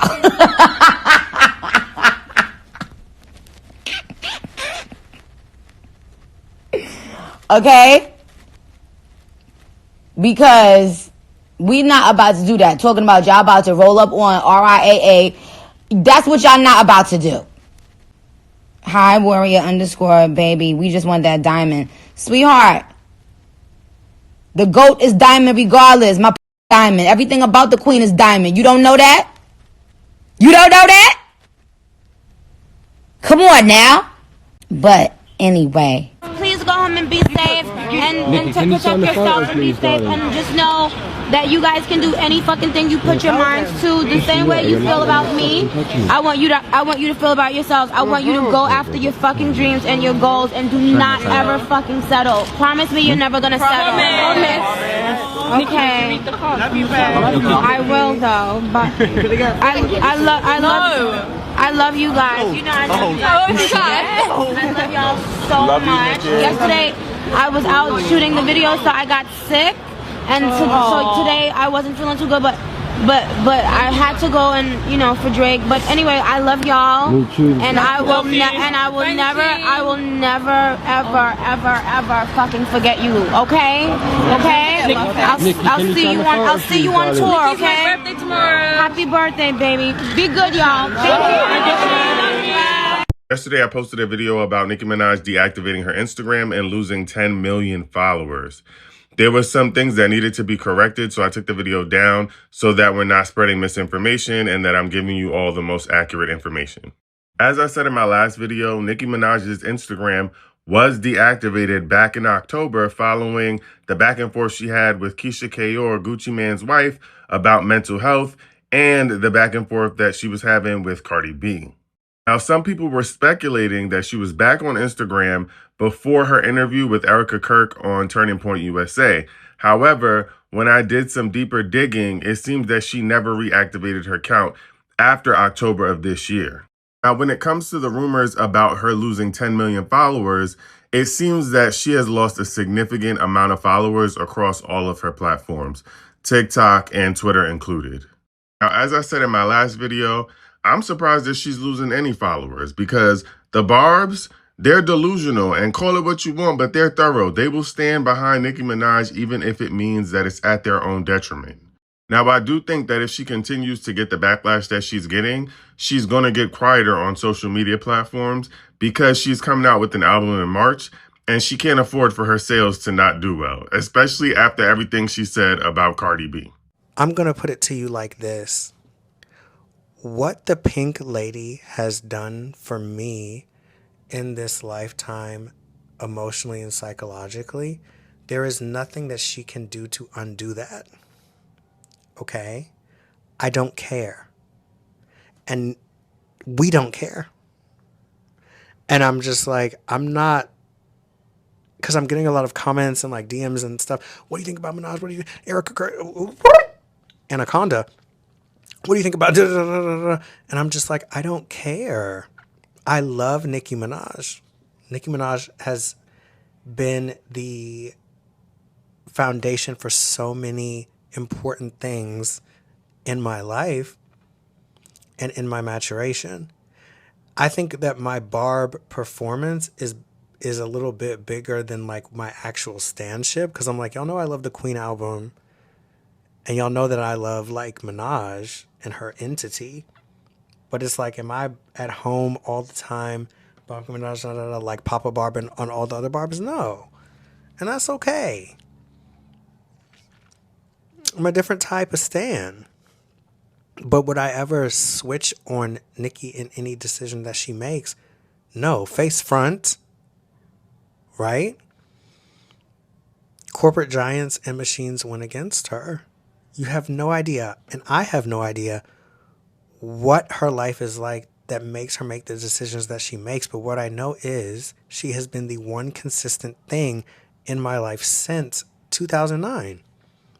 She has been consistent. She has been consistent. I don't need a Christian Trinidadian 40-year-old mother, Christian woman, immigrant, to be pro-LGBT. That's in a male-dominated rap industry. That's ridiculous. I don't need that.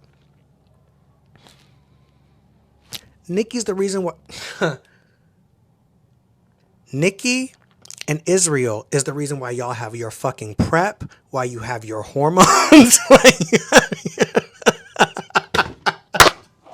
That's how much talent she has. But it's a lot of, you know what I mean? It always was.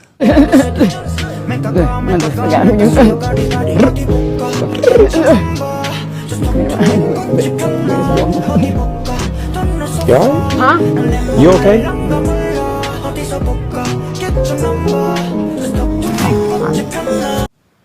A lot for me. I just feel bad for the kids that love her. No, I'm not talking about kids, I'm talking about the gay people. The kids, the dolls. I know that got to hurt. I don't want to hear you think pieces about how you don't give a fuck and you still a bar. I know it hurt that your mother abandoned you again. I get it. First time because you gay. Second time because you gay. Guess who hasn't left you? Don't call me white girl. I don't care what you like. Lord knows I like what I like. Fuck out. We ain't listening to no bitch that support Trump. Cut that bitch off. Hey, Nicki, you gotta get the fuck up out of my house right now. And I love me some Nicki Minaj, but that bitch up there talking about Trump the best. Cut that bitch off and deport that hoe. Get that bitch up out of here. I said what the fuck I said. Get that hoe up out of here. Maybe this is a hot take. I'm seeing so many videos of previous Barbs, okay, crying, talking about how heartbroken they are about learning who Nicki Minaj is today. And there are comments like, y'all are so dramatic. Okay, I don't think it's dramatic to mourn the artist that you look up to the most or love the most being a terrible, despicable human after supporting their work for decades, literally, and learning now that they have turned their back on communities that have helped them get to the success where they are today. I don't think that's dramatic, because when you love music, it is not about so much of the artist, but Tell me right now, you can close your eyes and be like, what song reminds you of getting over a breakup, a happy time in your life, a time in your life where you needed music the most? It's not about the artist necessarily, but there is a time in your life where maybe you needed strength or escape or understanding, or you needed to feel some kind of confidence. You need to look in the mirror and be like, you know, I think to call that like dramatic is really, really unfair. But also people in comment sections being like, you guys are not loyal, or you guys are fake Barbs, or I'm still gonna listen to her music. I think you guys lack boundaries and self-respect. If a person goes on stage and denounces trans lives and queer identities and calls an administration that is actively trying to strip human rights away from you, for you to say, I don't give a fuck, I'm still gonna listen, you need some self-reflection and you need a little bit more confidence. I think this is hilarious. And I think that the people that are saying that y'all are over-exaggerating and you're so drama-filled and every other thing that they can think of that you are, because y'all are adults. Y'all too fucking grown to be sitting there mourning as a grown person, an artist, and worshiping another person. I ain't even gotten to her message or what she stands for or whether she was right or wrong, because we can get into that shortly. But to sit here and look at y'all worshiping people is actually pretty demonic. It's pretty demonic. And I don't understand why grown adults can't detach themselves and look at something as purely entertainment versus having a conversation about whether or not the person is the personification of who you worship and how you modeled your life for. Y'all modeling y'all life still after all of the information, after not knowing these people. You don't know what goes on in their household and what happens in the background, and y'all sitting here worshiping these people? Yo, you should not. So Joe Budden has finally spoken out saying that he's done with Nicki Minaj and the Barbs. Now I know what you're thinking. Okay, who cares? And I thought the same thing at first, but let's listen to what he had to say and then I'll explain why I actually think it does matter. Turning Point USA. She went out there. By now you've seen it. I got a bunch of phone calls about it. I bet. I'm out. I'm done. That was it. Sorry, I'm gone. I'm gone. That's it. The last dance. That was the last candle on the cake for me. Sorry, Barbs. Sorry, Nick. Don't call me, don't text me. It is what it is. Now, while I usually don't agree with a lot of what Joe Budden has to say, or maybe how he says it, or the way that he operates, I will say that there is a core group of people, specifically men, that listen to him religiously and will do what he says he's doing. In fact, his podcast is top 50 in the United States. That's a pretty big deal. And his core audience is pretty committed to the content that he puts out and that he creates. So I do think that him saying that will have an impact on Nicki Minaj, especially from people who are included in his core audience, which is mostly men. We're not talking about the Barbs. We're talking about people who are not Barbs, but are fans of Nicki Minaj. Supporting MAGA and the white folks and Charlie Kirk wife and all this kind of carrying on. What the fuck you got going on, Nicki? If you don't get your ass back to Trinidad, you better. I guess you had to pretend to be Donald Dump's friend so he wouldn't send your immigrant ass back over there to Trinidad, because you know you ain't no U.S. citizen. Anyway, we the people want Kenneth petty pussy snatching ass on the docket. Meow. I said not meow. Meow. Meow. You know what, Gag Nation, for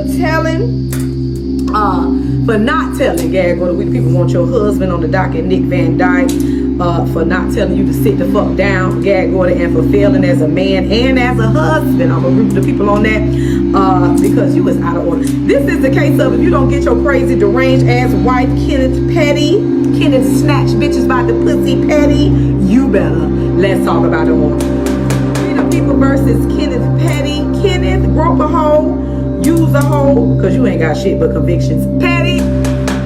Broke pussy grabbing, no money having ass is being charged with habitual drugging of a delusional fat non-rapping ass bitch who hates herself and all the choices she's made in her fucking life, leaving an endangered toddler at home with a drunk, drugged up, hungover, non-rapping ass mega slut, aka your wife who stays on the couch yelling at herself and at her phone all day day and all night on Twitter while maxing out her Amex card in Queens with Bocce B, her friends, and the niggas on the block. Buying them chains and things, okay, and not telling your wife to go sit the fuck down and shit good.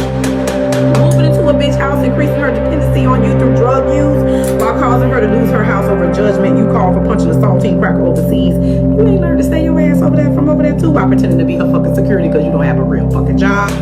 While she's busy being a keyboard Karen with mental health issues and a fucking drug addict that needs to put the coquiana down, a gag order that stays running out of her nose. Not taking the phone out of her oh never, oh nigga, oh nigga, oh hell no's hand.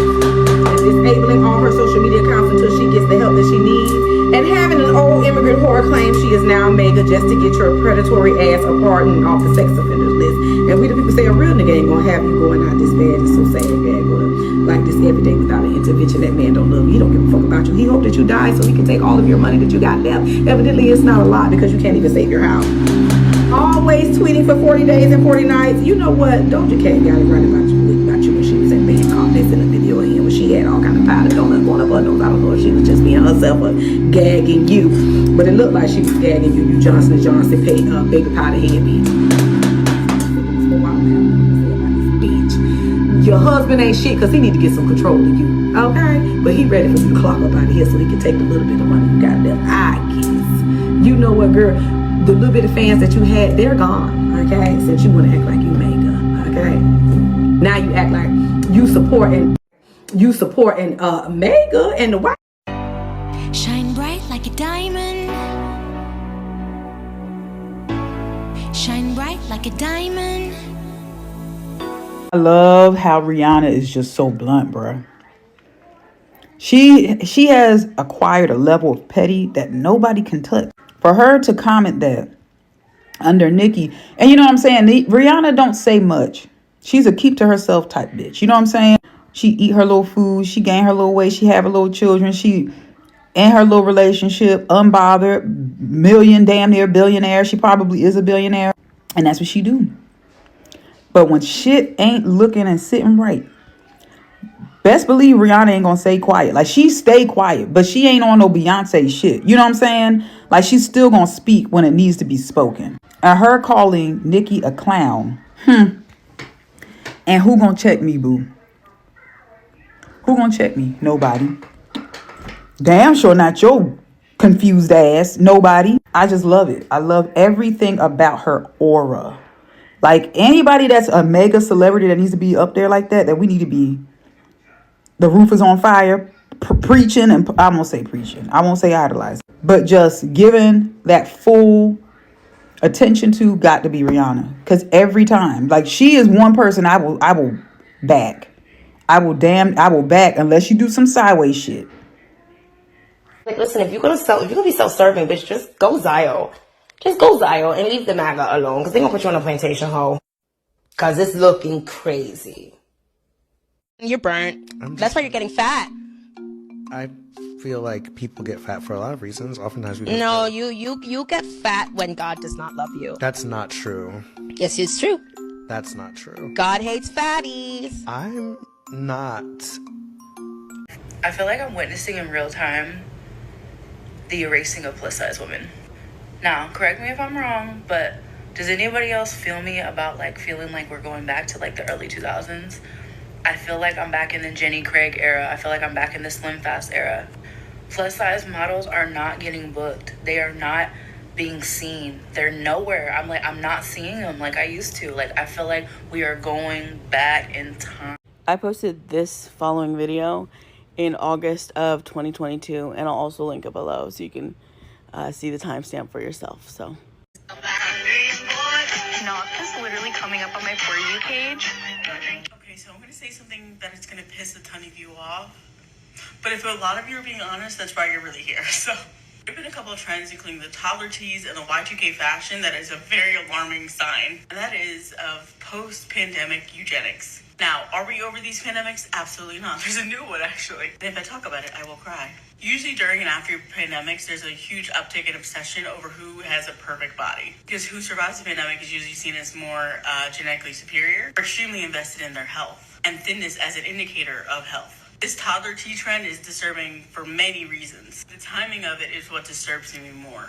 Not only because of the pandemics, but because of the economic downturns and recession.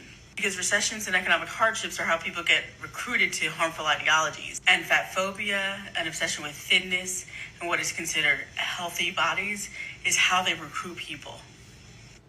Yeah, so a lot of trends are not just trends. They're like cultural pop quizzes on belonging and who belongs. And at the time when I made that video, the baby tea trend was a thing of buying teas in a baby section or toddler section. And guess who could never fit into one of those? Fat people. Even the Stanley Tumbler trend is very similar. It flexes who can afford one. And to a certain extent, so did the soft life trend, which flexed how much time you have to spend on yourself. All those things are privileges, but flexing access to those things determines who belongs. Trends are not just trends, my darlings. You guys, we really need to study the sunk cost fallacy, where sometimes we overstay our welcome because we think that because we spend so much time in that particular space or community, relationship, whatever it is, that we start to sacrifice our time thinking that it's going to benefit us when really it's beneficial for us to leave. That's exactly why I'm not a Nicki Minaj fan no more. Nicki, I want to ask you in closing, what is something that you want to leave as a legacy in this world for your family, for your baby, for just everything? Well,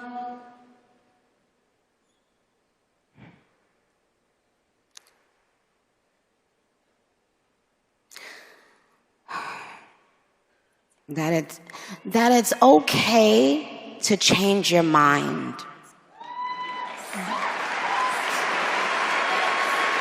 Yeah. It's okay to change your mind. You don't have to, you know, sometimes there's a lot of things projected onto you when you change your own mind. You know, they project fear, shame, onto people who don't think and do as they think and do. But I've traveled the world. I've performed for huge crowds all around the world. And no matter how many songs I do on that stage, it didn't mean as much as this. Because this is a direct link for younger people. This is a direct link between young people and God. And there's been a lack of that. There's been a lack of that in our media, in our everyday conversations. People have been, you know, interestingly enough, people have been, even Christians have been being persecuted right here in our country in different ways. So when we talk about Nigeria and other countries, know that prior administrations saw nothing wrong with that. And that's what was wrong with them.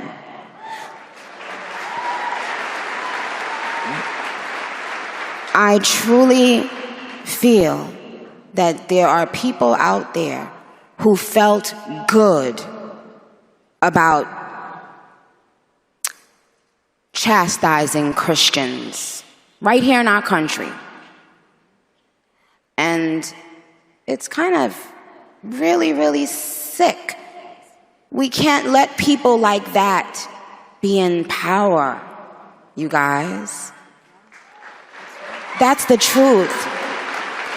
I can sugarcoat it and laugh and kiki, but the truth is, I am here today to tell you guys that.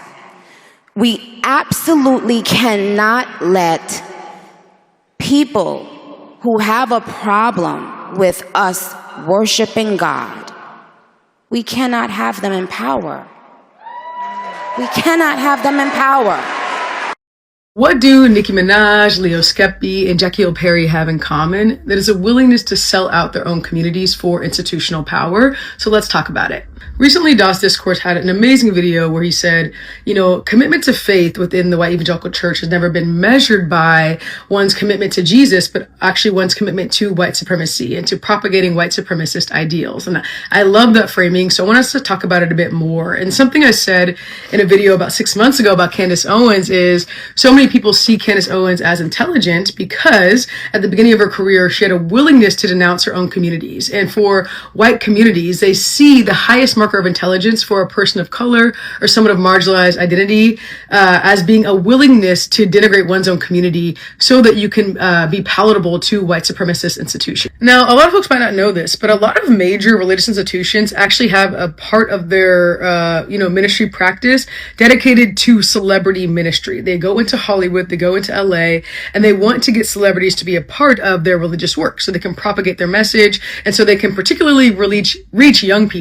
Now, folks might disagree with me on this, but my theory around this is that celebrities are uniquely vulnerable, actually, to theological indoctrination because a lot of fundamentalist Christianity is based upon the idea that you can gain the world and lose your soul. And if you are a celebrity who's also in crisis, it's easy to assign that to a sense of spiritual deficiency and to be manipulated by these Christian fundamentalist religious institutions and to become a mouthpiece for their agendas. We saw this with Justin Bieber and Selena Gomez. If you all remember, Hillsong United was built upon their backs. There was so much media attention about how Justin Bieber was going to Hillsong churches. So much of religious institutions are built upon celebrity, which is important to name because religious institutions also demonize Hollywood and they demonize the Hollywood left, but they actually want to be a part of it. And anytime they can be a part of it, they will become enmeshed with celebrity culture as a way to get to institutional power. It is so sad to watch someone who was critical of Donald Trump's deportation policies and their music just 10 years ago become entrenched with Donald Trump now, become entrenched with the religious right. And it's been sad to see this happen to Kanye West and other celebrities as well over the years. Not only was Nicki Minaj critical of the Trump administration, but Charlie Kirk himself mentioned how she was a terrible role model for black women. He denigrated her, he subjugated her, and he essentially blamed her for what he saw as a failing culture amongst black America. Right now, black culture is being held captive by influences, songs, Which and influences? role models. I mean, Nicki Minaj, Cardi B. Okay, Nicki Minaj is causing dads to leave the home. Hold on a second. I don't think that's a good role model for 18-year-old black girls. I don't.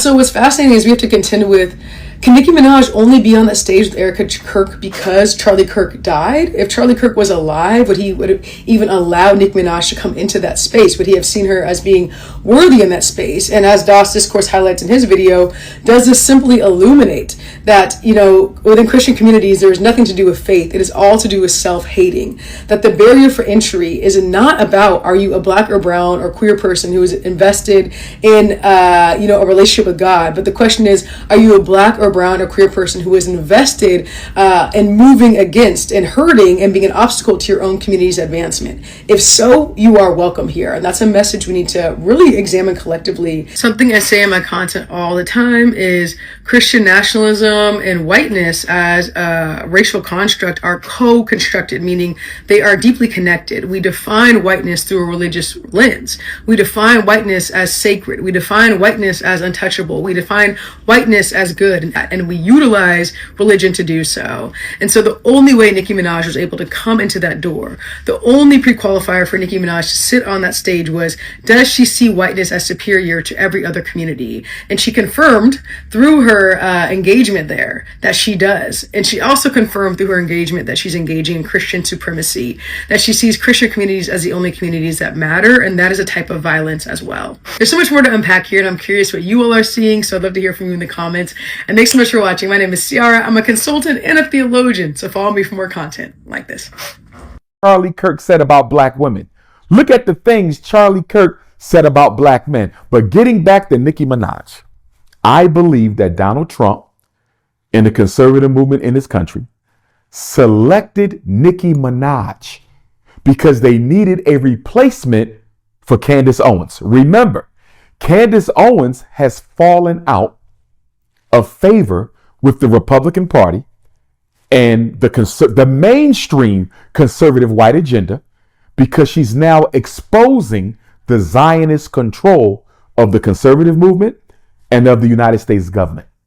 In fact, Art, I would argue that Charlie Kirk was assassinated, I believe, by the Zionist movement. Charlie Kirk began to question Zionist infiltration of the U.S. government. He began to question Zionist control of U.S. institutions, systems, and industries. And he began to get a little bit out of hand with his rebuke of the Israeli agenda. I believe that's why Charlie Kirk was assassinated. And I believe that because he was becoming so unapologetic in his criticism of the Israeli influence in America, along with the Zionist influence of America, that he was unalived. And because Candace Owens followed suit behind Charlie Kirk, and she started exposing the Zionist control of the United States government, they had to distance themselves from Candace. So if we're going to distance ourselves from Candace, and this is Donald Trump, the Republican Party, and the mainstream white conservative movement, we got to find another black woman. We got to find another black woman who can compete with Candace Owens nationally and internationally to bring attention away from Candace Owens, who is highlighting the Israeli influence on American politics. And so who better to use than Nicki Minaj? Now, I don't know why Nicki Minaj is doing this. I don't know if she's getting paid. I don't know if it's a favor. I don't know if it's an exchange, as some people have suggested. Okay, I don't know. But I know it's not right. I know it's wrong. I mean, look at all the black women, Art, who Donald Trump has had laid off of their jobs. According to the Department of Labor, between 300 and 400,000 black women have lost their jobs since March because of Donald Trump's policies. So Nicki Minaj, in all respect, if you see yourself as a black woman, how can you sit up there with Erica Kirk and talk about black kids being made to be proud of themselves at the expense of white children? Where has that ever happened, Art? I'm an educator. I'm a principal. I'm a school psychologist. I ain't been in no school in America where white kids are made to feel bad about being white so black children can be proud about their African heritage. Where is that at? Somebody show me where white kids are being mistreated at the expense or for the benefit of black children. First of all, most teachers are white. Most public schools are white controlled. Most private schools are white controlled. All your Catholic schools are white controlled. What are we talking about? Most lawyers in America are white. Most doctors in America are white. Most real estate in America is owned by white people. Most politicians are white. In the U.S. Senate, you only have 3 black senators. You might get 4 if Jasmine Crockett wins, but they don't have any influence. Cory Booker, what good has he been? Raphael Warnock, what good has he been? Tim Scott, what good has he been? And if Jasmine Crockett wins, what good will she be? So this notion that white people are losing because of a liberal agenda to benefit black people, where is the evidence of this? Here's what we know, Art. When you understand the science of racism, racism is always being most racist when they act like racism does not exist. Let's go back to Barack Obama's presidency. When Barack Obama got elected, the racism said, we are living in a post-racial America. We have a black president, so maybe we don't need black fraternities and sororities anymore. We have a black president, so maybe we don't need the NAACP. We have a black president, maybe we don't need historically black colleges anymore. This was the propaganda that white supremacy put out when Barack Obama was elected. And what happened during Obama's administration? We saw a white police brutality and assassination campaign against the black community like we've never seen in recent history. Whenever they try to act like race don't matter, that's exactly when they're about to become more racist. Now, I want to draw a parallel to this, Art, because right now, Donald Trump is waging war against Venezuela. Even though war can only be declared by Congress, Donald Trump has taken it upon himself to wage war against the Venezuelan government. Now, how does this relate to Nicki Minaj? I'm going to tell you. Nicki Minaj, her parents and herself, they're from Trinidad and Tobago. If I'm not mistaken, Nicki Minaj may have been born in Trinidad or Tobago. If she wasn't, at least her parents were. At least her father was. Rest in peace to him, and condolences to the family for their loss of her father. Nobody should ever lose their life in that manner. So her father is of East Indian and African heritage. So he's mixed race, East Indian and African Trinidadian. Her mother, I believe, may be an American African. But from what I understand, the mother's all black. The father is black and East Indian. So Nicki Minaj carries within her the DNA of the East Indian people and the African people. And my question to Sister Nicki Minaj, and I hesitate to call her sister, but I'm going to do it anyway, because until I get clarity from her, I'm not going to assume the worst. But a question I would need to ask Nicki Minaj, Art, do you primarily identify as a black woman? Or do you primarily identify as an East Indian? And the reason I got to ask her that, Art, not only is she turning her back on the same black America that made her famous, not only is she turning her back on the same black America that made her famous, Art, but right now, Donald Trump has carried out 29 different strikes on Venezuelan seagoing vessels, Art. The Caribbean Sea, Donald Trump has seized oil tankers from Venezuela. He has murdered at least 105 Venezuelans. Allegedly, that's what the media is reporting. There's only one Caribbean country, Art, that is standing in solidarity with Donald Trump. Guess who it is? Trinidad and Tobago. The Prime Minister of Trinidad, the Prime Minister of Trinidad and Tobago, Nicki Minaj's ancestral homeland. Well, technically, your ancestral homeland is Africa, okay? But the birthland of her parents and maybe herself, Trinidad and Tobago, they are the only Caribbean country, or should I say the main Caribbean country, standing in solidarity with Donald Trump's unilateral and illegal move to declare war on Venezuela without the approval of the U.S. Congress. Now, Art, you might ask the question, why is the Prime Minister of Trinidad and Tobago going against the entire Caribbean community and standing with Donald Trump? You want to know why? Most Caribbean islands have a black president and or black prime minister. Trinidad and Tobago is unique, Art, because the Prime Minister of Trinidad and Tobago, a woman by the name of Kamala, first name Kamala, okay? Not Kamala, not to be confused with Kamala, but Prime Minister Kamala of Trinidad and Tobago is an East Indian. So even though the population of Trinidad and Tobago, Art, is 40% black, it's also 40% East Indian. And it's 20% mixed. And I've been to Trinidad and Tobago. And do you know what I was told by the Trinidadian and Tobagan Africans there? Our black brothers and sisters, they told me that Trinidad and Tobago is dominated by the East Indians. They told me that they are racist, that they control the import and export. They told me that they control the drug trade. They told me that they control the used car industry. I was even told in Trinidad and Tobago by our black brothers and sisters, our Trinidadian African brothers and sisters, that if an ethnic war broke out, if a race war broke out in Trinidad and Tobago between the blacks and the East Indians, we would probably lose.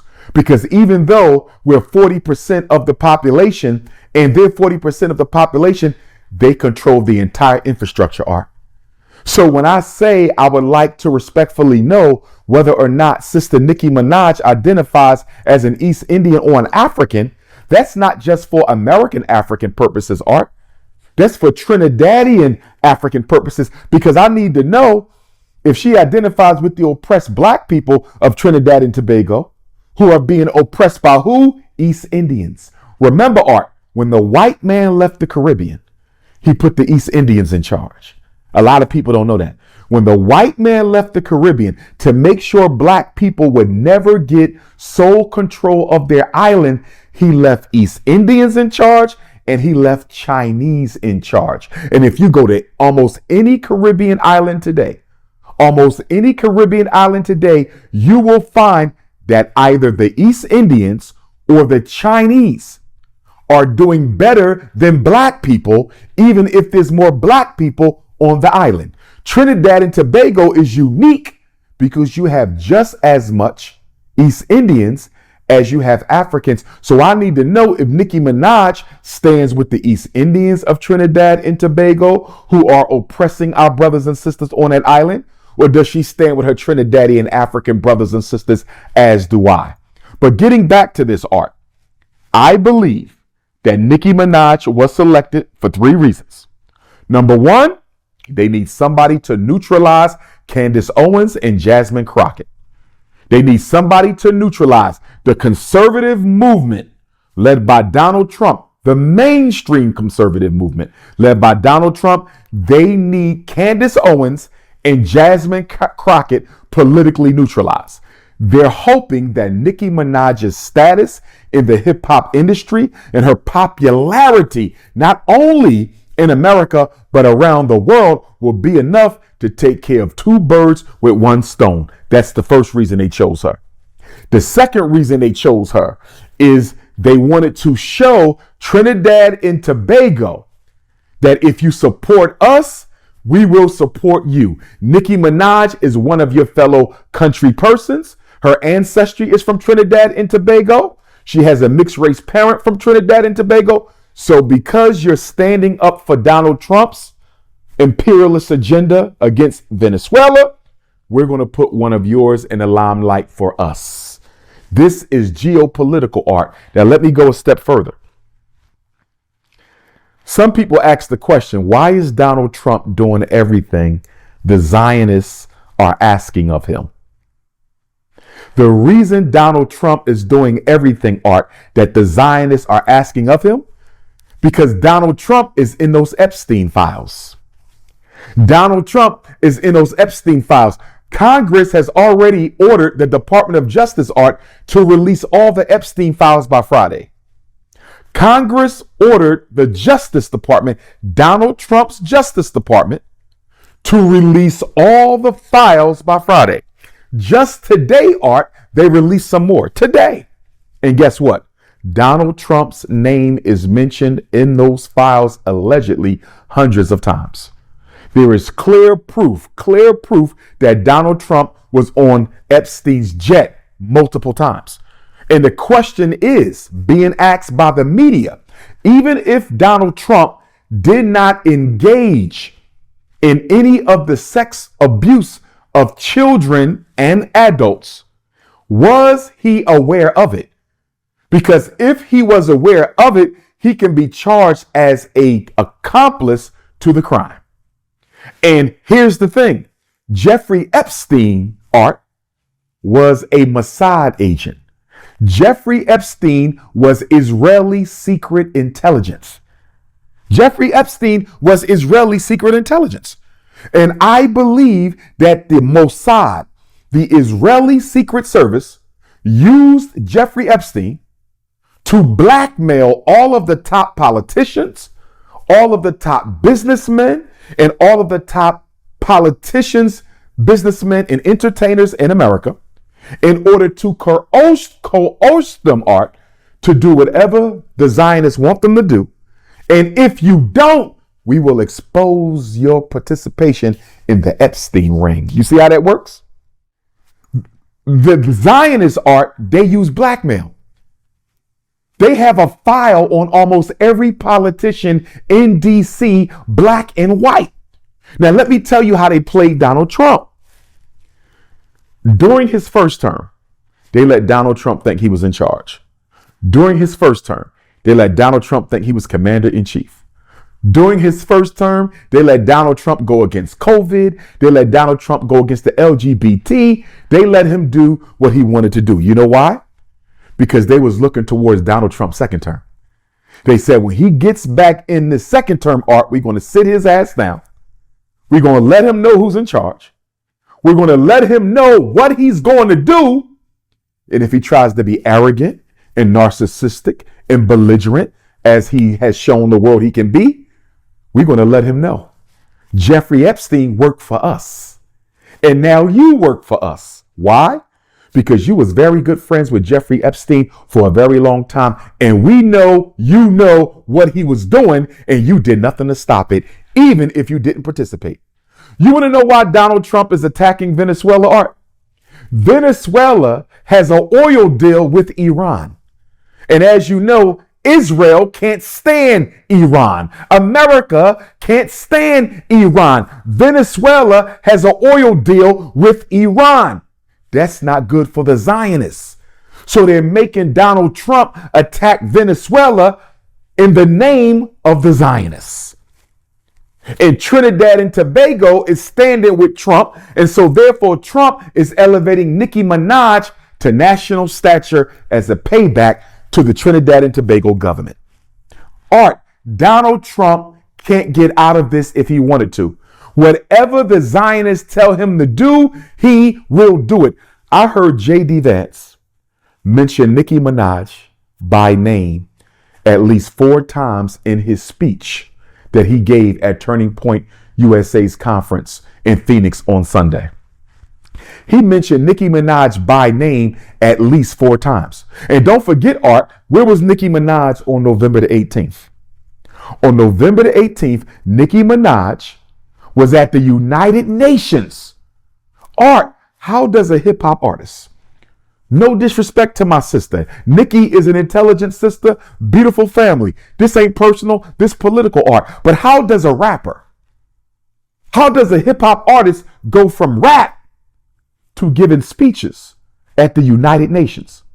And on November the 18th, Nicki Minaj gave a speech supporting Donald Trump's intervention in northern Nigeria on behalf of the Christians. Let me ask you a question, Art.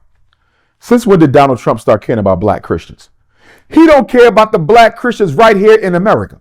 What has Donald Trump done about miseducation for black Christians in America?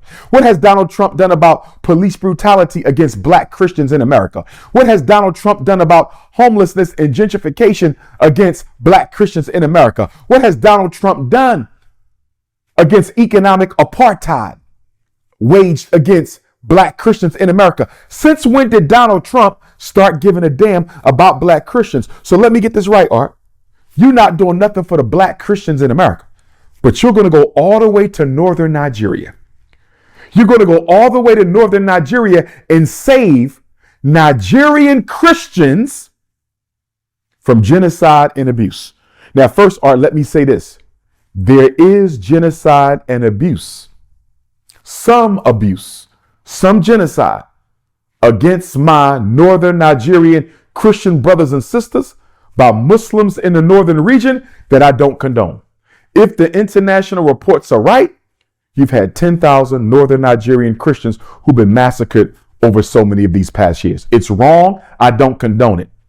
And I hope the Nigerian government gets this under control. Northern Nigeria, Art, is mostly Muslim. Southern Nigeria is mostly Christian. So the Muslims who are living, the Christians who are living in Muslim-dominated northern Nigeria, they're the ones who are being harmed. But guess what, Art? This was going on when Donald Trump was president the first time. If this was going on when Donald Trump was president the first time, why didn't he do something about it then? Because he's not threatening military invasion in Nigeria because he cared about Christians. Because if that were the case, Art, why don't he do something about the South Sudanese who are being genocided right now? Why don't Donald Trump do something about the Sudanese who are being genocided right now? Why is he ignoring the Sudanese genocide, Art? Why is he ignoring the child slaves in the Congo, Art? Since he cares so much about black people, let me tell you why. Donald Trump is ignoring the genocide in Sudan because it's being carried out by Arabs from the United Arab Emirates. The Arabs from the UAE are in the Sudan killing and genociding our black Sudanese brothers and sisters to control the oil and the other natural resources. And here's the kicker, Art. Where does the United Arab Emirates get most of their weapons from? Who is the number one military supplier of weapons to the Arabs of the UAE? Donald Trump's government. Wow. Listen to this, Art. Ain't that crazy? You're talking about you're going to invade Nigeria to protect my Christian brothers and sisters in the north, but you giving weapons to Dubai. You're giving weapons to the Arabs and UAE so they can come into Sudan and genocide black people in the name of natural resources, but you care about the blacks in Nigeria. Give me a break. And what about in the Congo, Art? You got children dying, mass murder, humanitarian crisis, hunger in the Congo, been going on for years. Donald Trump won't do anything about it. You know why? Because they're mining coltan and cobalt for who? Apple computers, and for Elon Musk Tesla cars, and for American military systems. So Donald Trump isn't going to say one word about the Congo because it benefits white capitalism. He's not going to say one word about Sudan because it benefits white capitalism. And don't get me started on Haiti and what America is doing in Haiti. Since you love black Christians so much, what about the black Christians in Haiti? What about all the Haitians whose asylum in America you just canceled out, and you're now hunting them down like animals all across America and sending them back to Haiti? What about them? What about the airstrikes, Art, that America has carried out in Somalia, killing innocent men, women, and children? Many of them are Christian as well, although it's an Islamic country. What about them? So you got all of these genocides of black people going on around the world. Christians, as they want to say, being murdered, but Donald Trump don't see them. He only sees the one in Nigeria. And let me tell you why, Art. I know you're familiar with Ibrahim Traoré and the Sahel Alliance. Ibrahim Traoré is the president of Burkina Faso. You also have the president of Niger, Chiani, and you have General Goita of Mali, right? Right. The real reason, Art, and I need you to get this, the real reason Donald Trump wants to invade northern Nigeria, Art, has nothing to do with black Christians. Nothing to do with my Christian brothers and sisters in the north. Northern Nigeria sits under what country, Art?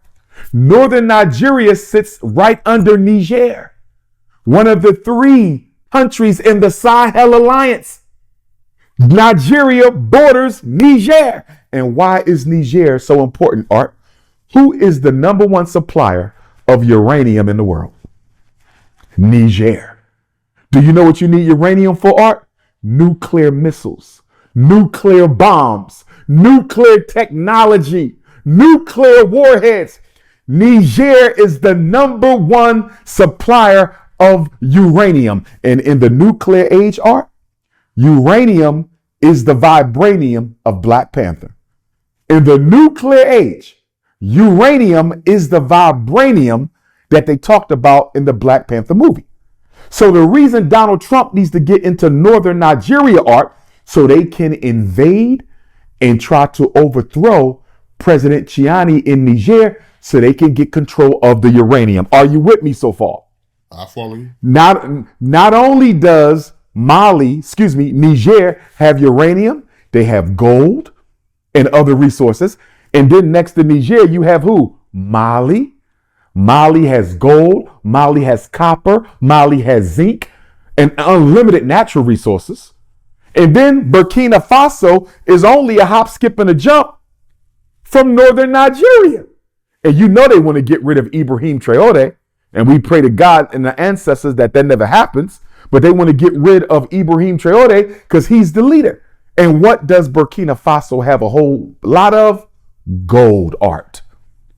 Donald Trump wants to geopolitically and strategically put the U.S. military in northern Nigeria so they have easy access to invade Niger right above, Mali right above to the left, and Burkina Faso right above even further to the left. Do you see that? Right, I see. This is about overthrowing independent African states, Art. Donald Trump don't give a damn about no black Christians in Nigeria. He don't care about the ones here. So for my sister, Nicki Minaj, for my sister Nicki Minaj to go to the United Nations and give voice to Donald Trump's false flag of caring about Christian Nigerians and Black Africa is a disservice to her race. Nicki Minaj, I want you to reconsider this. Please don't go down the path of Candace Owens, sister. Please recant while you can, but I don't know if she can, Art. She might be in too deep. You done already went to the UN speaking on behalf of Donald Trump's agenda to invade Nigeria so he can overthrow the Sahel Alliance. You done already went to Turning Point USA's AmeriFest conference talking about how Donald Trump makes you feel proud to be an American. Talking about how when Donald Trump and J.D. Vance speak, you know they speaking for us. And then she said, Art, that I don't want any, and I'm paraphrasing, but she said something like, I don't want any white girls with blonde hair and blue eyes to not be proud of themselves in order for Black children to be proud of themselves. I'm not quoting her exactly correct, but she's basically parroting that narrative that teaching corrective history in America's schools, teaching Black history in American schools, teaching the truth about American slavery in these schools, Art, is going to somehow damage white kids psychologically. Art, there ain't a white child in America who give a damn about what Black people think about them. There's not a white person in America who gives a damn about what Black people think about them. You know what this really is about? Sanitizing the history, Art, because on July 4th, 2026, America turns 250 years old. On July 4th, 2026, right here in Philadelphia, a few blocks from where we are, there's going to be a massive 250th birthday party for white supremacy. A massive birthday party for white supremacy, and Donald Trump and the rest of America wants to make sure that nobody spoils the party by telling the truth about how this country was built on the backs of African enslaved. That's what this is, Art. And Nicki Minaj is allowing herself to be used to undermine the self-respect and dignity of Black people, the proper education of Black children in the schools.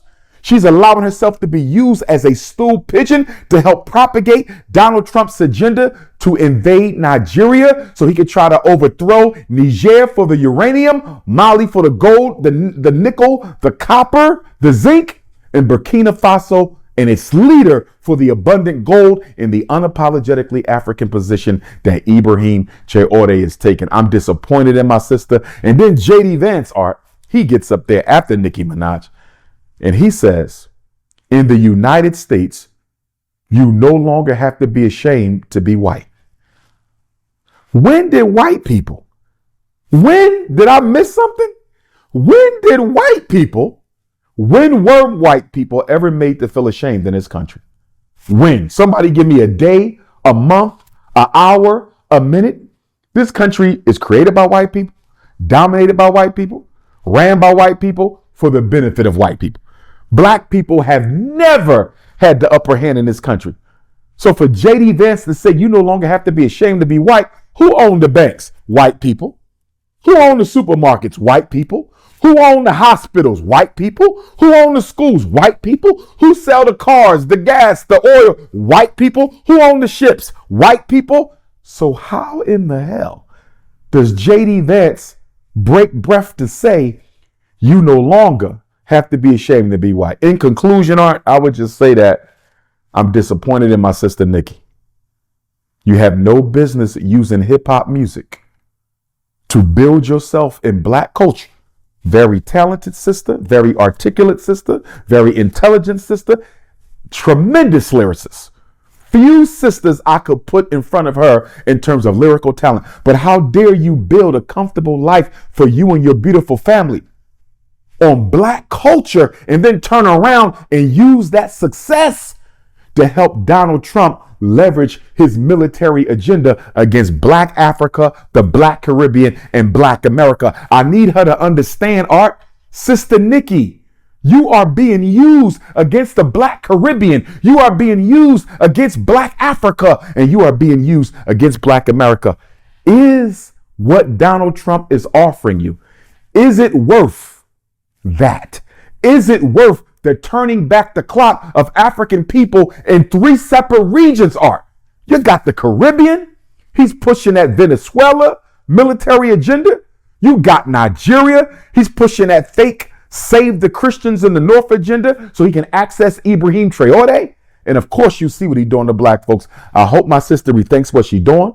I got nothing but love for her and her family. But Nicki Minaj, please, please, please, sister, do not go down in history as one of the greatest coons who ever lived in the 21st century. I want war with all of you. Okay? All of you. And there's a reason. I'm going to get to that reason in a little bit. But I want war with all of you. So write your articles, issue your statements, email the White House, reach out for comment, okay? Say whatever it is you want to say about me. I want war with all of you. Because I know this isn't right. And there is no way you are going to convince me and the rest of the world that all of this is normal. We're not just going to keep on going and jump into a succession plan. We're going to figure out what the hell happened on September 10th first. Well, it's really quite remarkable if you think about it, because we're watching in real time in America the fabrication of history, the rewriting of history, the fabrication of false folklore happening in real time, which is just the first draft of a fake history. They're doing it right now with their boy Charlie Kirk. You know, suddenly this person has become like an empty vessel into which they can pour all of the cliches in popular culture about martyred leaders, you know, people who stood for something and who got, you know, cut down in their prime. It's like if you ask ChatGPT or some Hollywood hack screenwriter to come up with a fictional stereotype of a man of the people, you know, someone who truth teller, wasn't afraid to tell the truth and whatnot, stand up for his principles and so forth, and he gets cut down in his prime. Here's your story. This is the premise. This is what they're doing. So now you wrap up the actual historical record of this man. You wrap that up in the gauze of these cliches and their cynical sentimentality until the actual man himself is completely obscured. And in fact, this is how you wrote your whole history. And we're watching it now play out in real time. You mythologize like you're doing now. And you're watching that myth-making process going on right now with Charlie Kirk. Like I say, in real time, in just the last few months. The truth of the matter is, Kirk was barely known to most people. He was just a weird, far-right grifter, you know, following in the footsteps of the likes of Ben Shapiro, Steven Crowder, with his Change My Mind bit, Milo Yiannopoulos and others, spewing fallacious white nationalist, KKK, xenophobic, racist talking points, rapid fire, first probably in his bathroom mirror, and then on college campuses to choirs of chronically online, inexperienced college kids. That's all he was. That's what he was. That's what Charlie Kirk was. And like I said, almost nobody had ever heard of him before. I mean, just look at the Google searches. Look at the Google searches of his name prior to his murder. It's non-existent. This was not an influential man. This was not someone who was changing the world. He was part of the right-wing traveling circus, you know? Like those old, the traveling carnivals that they used to have going from town to town. I don't know if anyone today even remembers that. And that's what he was doing, and just flogging the same old talking points, peddling the same old dogmas of the power structure. Completely aligned with the rich and powerful. And generally attacking the weak and the vulnerable. Paid to be an imperialist colonial apologist, doing that brave, courageous work of justifying white supremacy in a white supremacist country. Company man, that's what he was. And he made himself extremely wealthy, basically by being a shoe shine boy for power. That's what Charlie Kirk was, let's be honest. That's literally the easiest way to get wealthy in America. But you'll notice now, no one is actually talking about what he ever said. What he actually pushed, what he actually peddled, what his paid opinions were, what his actual words were. No, they're not talking about that. No one quotes him. He was a thoroughly mediocre mouthpiece for the mediocre white American aristocracy. That's what he was. His mind was never tainted by a single original thought of his own, believe me. So now you've got two Charlie Kirks. You've got the one who actually lived, who was an untalented, unintellectual sycophant of the power structure. And then now you've got the mythologized one, the one mythologized in death, who was a brave truth teller, a paragon of virtue, standing up against the odds, right? Who got cut down because what? He posed a threat to the power structure? It's both comedic and contemptible, to be honest. It's comedic and contemptible how much disdain they have for your intelligence. That they could actually just inflate this false icon and fly Charlie Kirk like a blimp over a stadium and expect you to think that there's anything inside of that blimp except hot air. And now he's got a holiday. The man's got a holiday. He's the new MLK, right? And he comes complete with his own assassination conspiracy theories. It's the perfect media product. It's the perfect media product. That traveling circus that Charlie Kirk was a part of, that traveling circus has turned into a Las Vegas residency show now, starring Candace Owens and Erica Kirk, and an assortment of, random supporting players.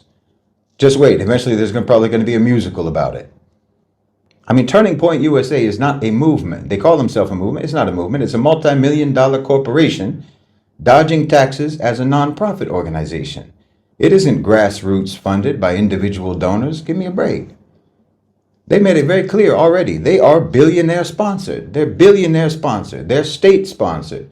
They're Israel sponsored, Zionist sponsored. They said it themselves. And all this talk about Charlie Kirk changing his position on Israel, that he was flirting with the idea of joining the anti-Israel faction of the right wing because he was going to lose some of his big Zionist funders. Paid opinions, you understand? How can you hear that and not understand what that is? There's no principle involved in any of this, except for the profit motive. That's the only principle they work by. Genocide won't make him change his mind, but if you don't pay him, his opinion will change. It's transparent. I mean, the level of complete amorality is absolutely astounding. And the most astounding part to me is how they can literally tell you that they're corrupt. They tell you that they're corrupt. They tell you they're greedy, insincere, fake, phony posers, ideological prostitutes, arguing with performed conviction for the highest bidder. That's all they are. That's what they do. And they tell you that. They can show you all of that. And you still convince yourselves that these are virtuous people. That these are virtuous people. That these are leaders. That these are truth tellers. And what have you. That's the really astounding part to me. It's like someone who thinks that, who thinks that ChatGPT is actually sentient. And that it's not just designed to accommodate and to mirror you by predictive pattern recognition. You think it's actually thinking. That's what these people do. They're the same. They're like artificial intelligence, Oh, based on this user's input, this is probably what this moron is going to say next. So let me say it instead. Let me say it before he says it and have him think I'm a genius. You're willing yourselves to believe it. Every single one of these people is nothing but a performer. They don't believe in anything. Not a thing. Only in their bank accounts. Mercenaries. They're mercenaries. They're ready to peddle whatever ideology, whatever narrative, whatever opinion that the market wants. They don't care any more about the truth than a prostitute cares about love. Honestly. Meanwhile, while you're watching all of these people, you're not even, in your normal daily life, you're not even thinking about what day it is. You don't even think in terms of what day it is or what month it is. Your whole life revolves around payment cycles. Doesn't it? When is this due? When is that due? When does the salary come in? When do food stamps come in next week or this week? Which week do the benefits come in? You keep getting more and more in debt even if you don't buy anything. You've got your rent, you've got your house payment, you've got your car payment, you've got your insurance, you've got your utilities, right? You've got groceries, diapers for the baby. You're just a conduit for your money. You don't receive anything. It just moves through you. Whatever you work for, your salary and so forth, it just flows through you right back out. You work to earn, and you earn just to pay out. And then you have to pick and choose which of your necessities, which necessity is going to be met this week, and what can wait until next week. Right? This is your life. I know it. You write checks that you hope they won't clear before the money hits your bank account. And then it's going to sit in your bank account for the blink of an eye. It's only going to be in there for just a moment. But you're sitting here engrossed in the drama of whether or not Candace Owens, the millionaire, is going to get to the bottom of who killed Charlie Kirk, the millionaire. Right? Because it has to be a conspiracy. Obviously, it's completely implausible that the guy whose gun it is, the guy who was seen getting off the roof, the guy who confessed. No, it's completely implausible in America where there are literally more guns than there are people, and there's more mass shootings than there are anywhere else in the world, it's completely implausible that Kirk was just simply shot by some guy. No, that just makes no sense. That could not possibly be the explanation. It makes much more sense that there had to be a grand conspiracy in which the local police colluded, the FBI colluded, Turning Point colluded, Erica Kirk colluded, and even international intelligence agencies colluded, and some billionaire cabal colluded, all to take out this objectively insignificant, fringe, mediocre drifter who made all of his money by hateful rage baiting on behalf of the power structure. I'm telling you, Candace Owens does not believe a single word that she says. Neither does Erica Kirk. And this whole whodunit movie, this whole whodunit drama series is being produced just so that you can busy yourself with that when you actually have much more urgent and much more important crises of your own that you should be dealing with. Watch, some of you are going to come into the comments right now after what I just said. I know some of you are going to come in the comment section talking about your own conspiracy theories to argue about, the whatever the angle of the bullet and so forth. You won't be able to restrain yourself to argue about this completely irrelevant and unrelated to your own life scripted performance piece. And look, I'm not saying that I know who was responsible for the killing of Charlie Kirk or what other characters might have been involved behind the scenes. I don't know. But what I am saying is that there is no reason whatsoever why you should care. Literally, none of the people who are performing this drama right now care. Believe me, why should you care? They don't care. Like I said, they have already gone full throttle in actually erasing the reality of the person himself and replacing the reality of the person himself with a myth. Well, you can't be more indifferent than that about someone when you literally obscure who they actually were and then paste all over their memory with platitudes and cliched narratives just so that you can cash in. That's contemptuous. And, the whole conspiracy element in all of this is part of the sanitizing. Sanitizing what an ignorant, malignant bigot of a man he was. So you're pretending that he was cut down by the very power structure that he vigorously served, and he's, from beyond the grave calling out for justice. Justice for Charlie. So you want to be on the side of justice. This is how they're playing you. You want to be on the side of justice. So that means that you have to be on the side of Kirk. As if Kirk and justice were ever on the same side during his lifetime. I mean, if Candace Owens wants to get to the bottom of someone's death, someone whose death much more plausibly has been covered up by a conspiracy, if she wants to do that kind of work, then why doesn't she direct her energy to uncover what happened to Trey Reed, a 21-year-old African American who was found hanging from a tree in Mississippi?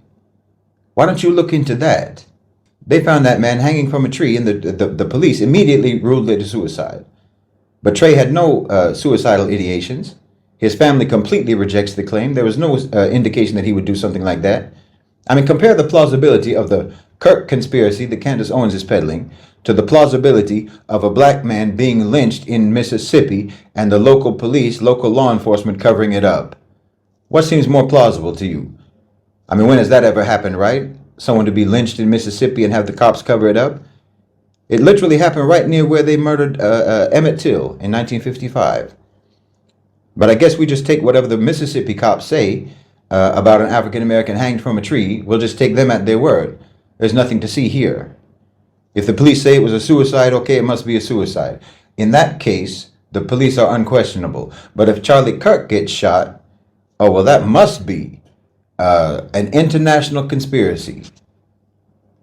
It's an international conspiracy, and you can immediately dismiss the local police explanation for what happened. You can just dismiss their explanation, the FBI explanation. You can dismiss the confession of the shooter himself.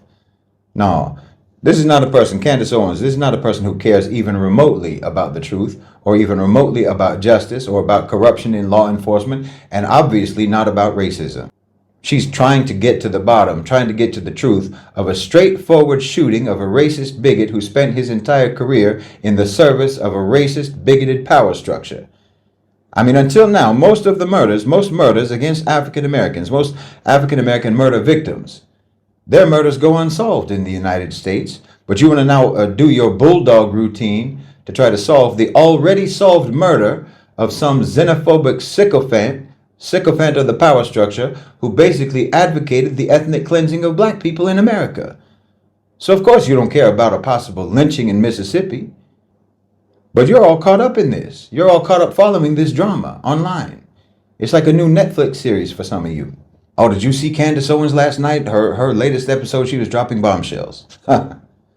Meanwhile, people like you and I are getting attacked in real life, getting detained, barely able to survive over there, getting swept up by masked ICE agents. I mean, I don't even know why they wear masks when you know they want to wear sheets. People potentially getting lynched in America, black and brown people, Muslim people, homeless people, getting hunted down like dogs. And it is even crimes that need solving. You don't even have to get to the bottom of it because we know who's doing it. Who's doing it are the ones that we would normally have to go to get crimes solved, but they're the ones who are committing the crimes.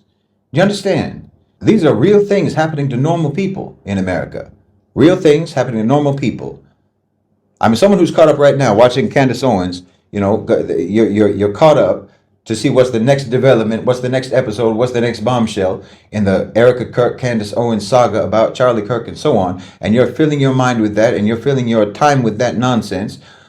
You don't know, you could be the next person that one of these things happens to. Something like this could happen to you. And if it does, you and I both know that there's not going to be a single podcast episode dedicated to finding the truth about what happened to you. There's not going to be a big Star-Spangled Banner funeral rally for you on Fox News. Tucker Carlson is not going to say your name on his platform. Turning Point isn't going to turn to you. And Candace Owens, you can forget about it. And there won't be any liberals either.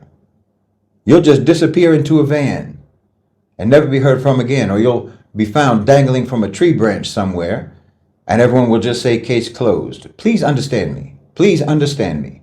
These people are for entertainment purposes only. They don't have any feelings whatsoever about anything that they say. Truly.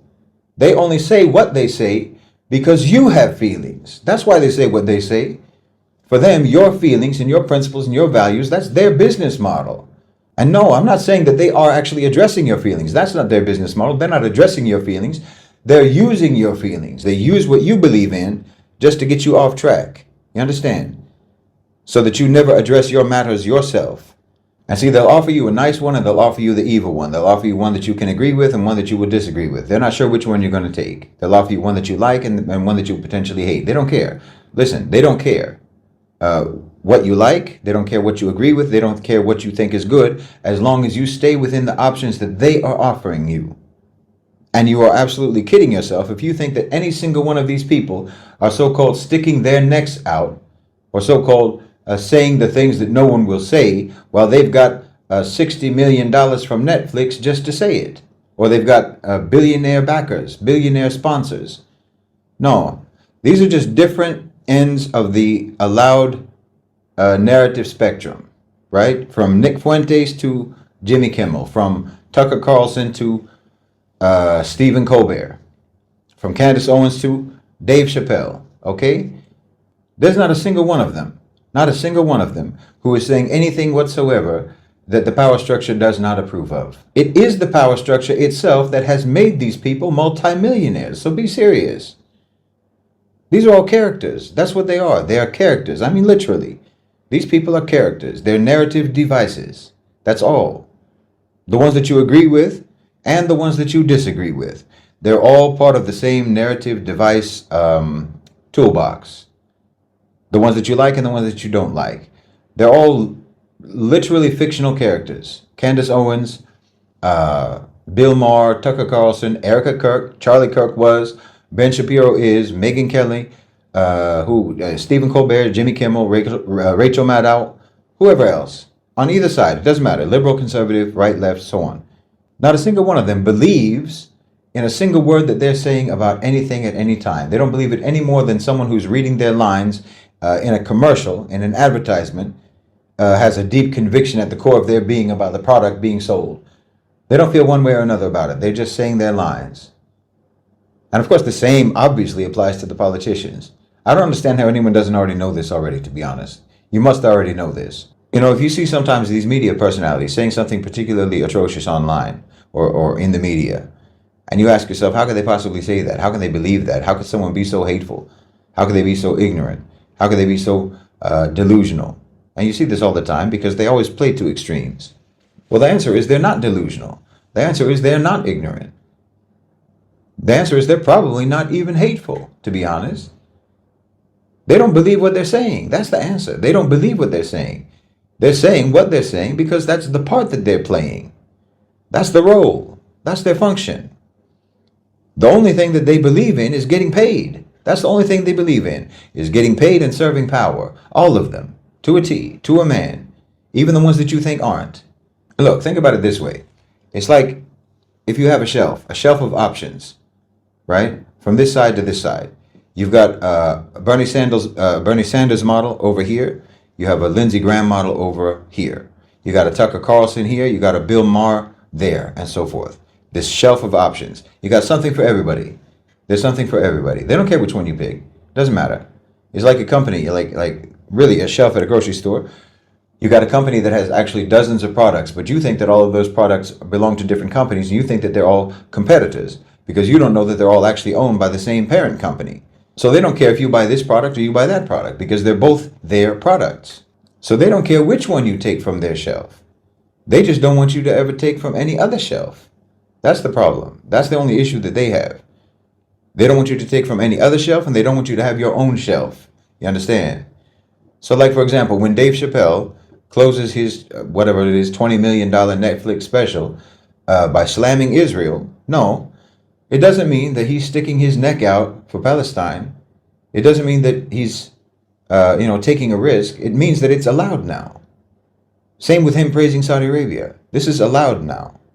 Because of everything that I've been talking about for the last 3 years. The power dynamics are shifting. The transition to the global south. The A-National OCGFC are in favor of that. The A-National OCGFC are anti-Zionist. They are pro-GCC. So the anti-Zionist, pro-GCC opinions have now been added to the narrative shelf. And when they control the shelf, you just have to take whatever is closest to what you want. And if it's not exactly what you want, well, you just take from the available options, whatever is on the shelf. And you only know just that one shelf, right? It's like people who like to wear sports jerseys from some sports team. They want a jersey that has the same number as their favorite player, right? But if the number that they want isn't available, then they'll go with whatever number, as long as they can get the jersey of the team that they like, right? So that you'll settle. It's not exactly what you want, but it's close enough. And if the team jersey isn't available, then you'll get your next the jersey for the next favorite team, your second favorite team, or even if it's the same color scheme or something like that. If you're looking for something, you'll take whatever is the closest thing to what you want. And this is how the narratives work. And this is how the representatives of the narratives work, because you're a captive consumer of narratives, of opinions and commentaries and so forth. See, so you have to end up identifying yourself with one of the brands that's available on that shelf, that narrative shelf. And they'll try to provide something for everyone. That's how you can get total market share control. So you have your Nick Fuentes, for example, and then you have the decaf Charlie Kirk version of the same poison. See, it depends on how intense you want your racist, white supremacist experience, regular or extra spicy. And then it depends on how much fructose or gluten you want in your liberals, right? I mean, you can use whatever analogy works for you, right? Just like back in the day when I was a kid, we had just 3 television networks, so you had to watch whatever was available, whatever was on TV, you had to watch it. It may not have been exactly what you wanted to watch, but you had to choose back in those days from CBS, NBC, and ABC. That's all there was.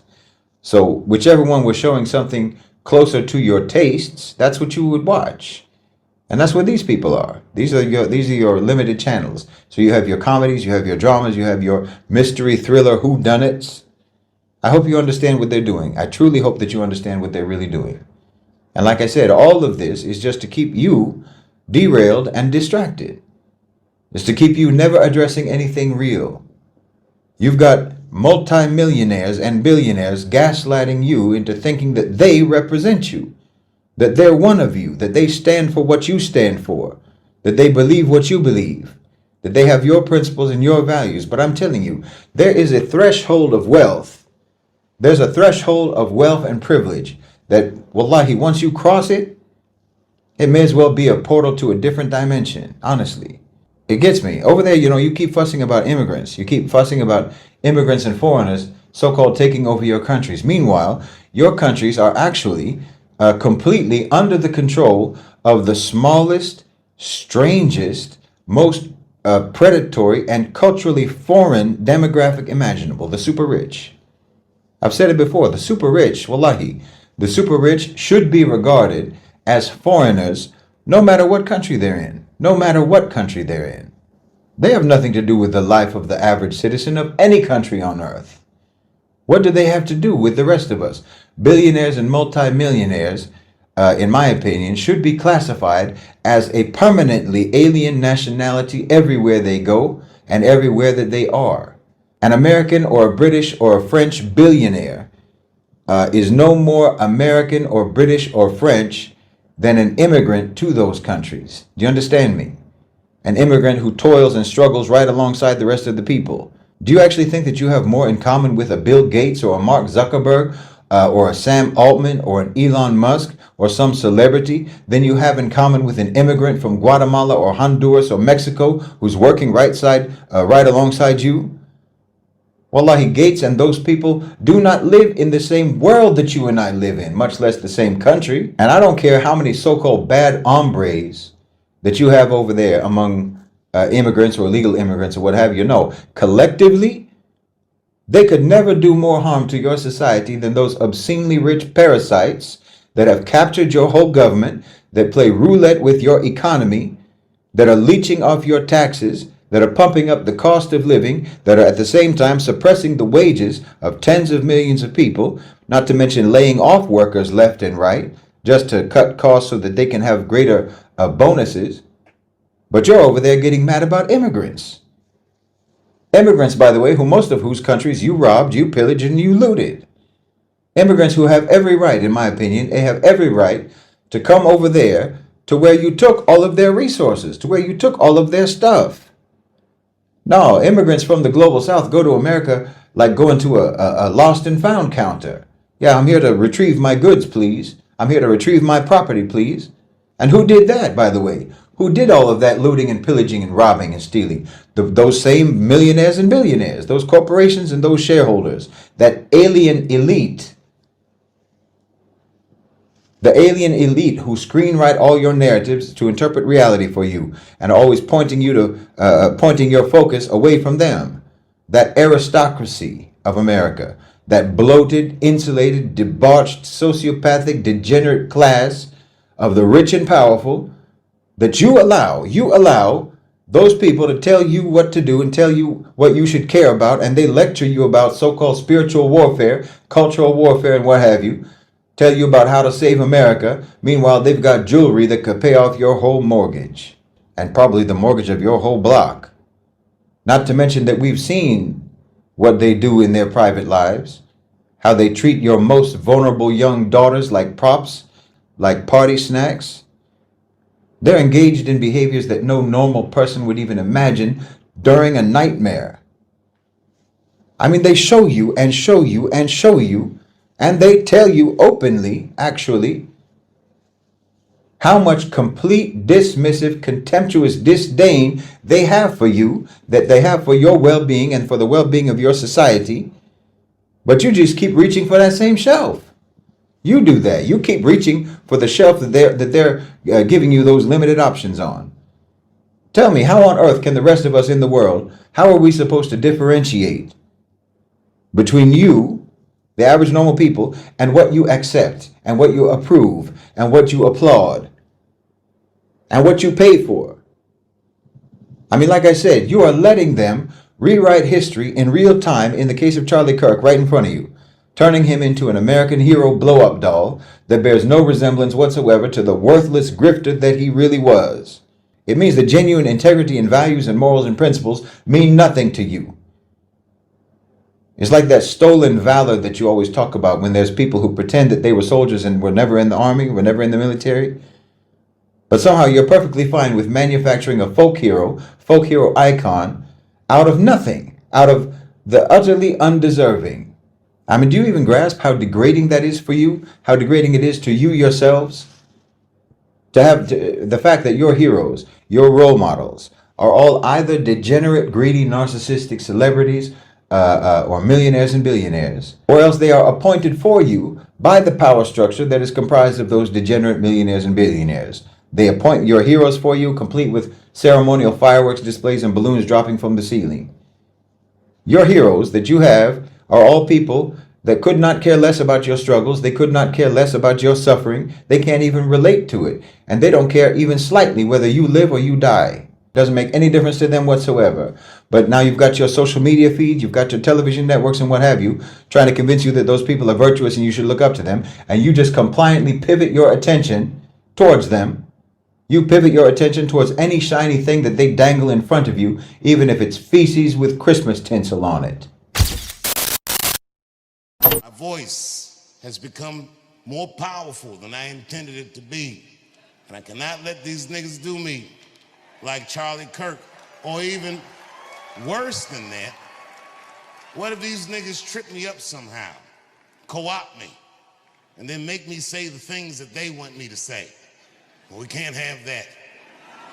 So, just in case, we need a code. It's gotta be something that I can say so that if I say it, you know that these niggas got me. And don't listen to nothing that I say after I say those words. But don't tell anybody what it is, but it's gotta be something that, you know what I mean, that I would never say. Oh, I know what the code is. The code word is, I stand with Israel. Thank you very much, and good night.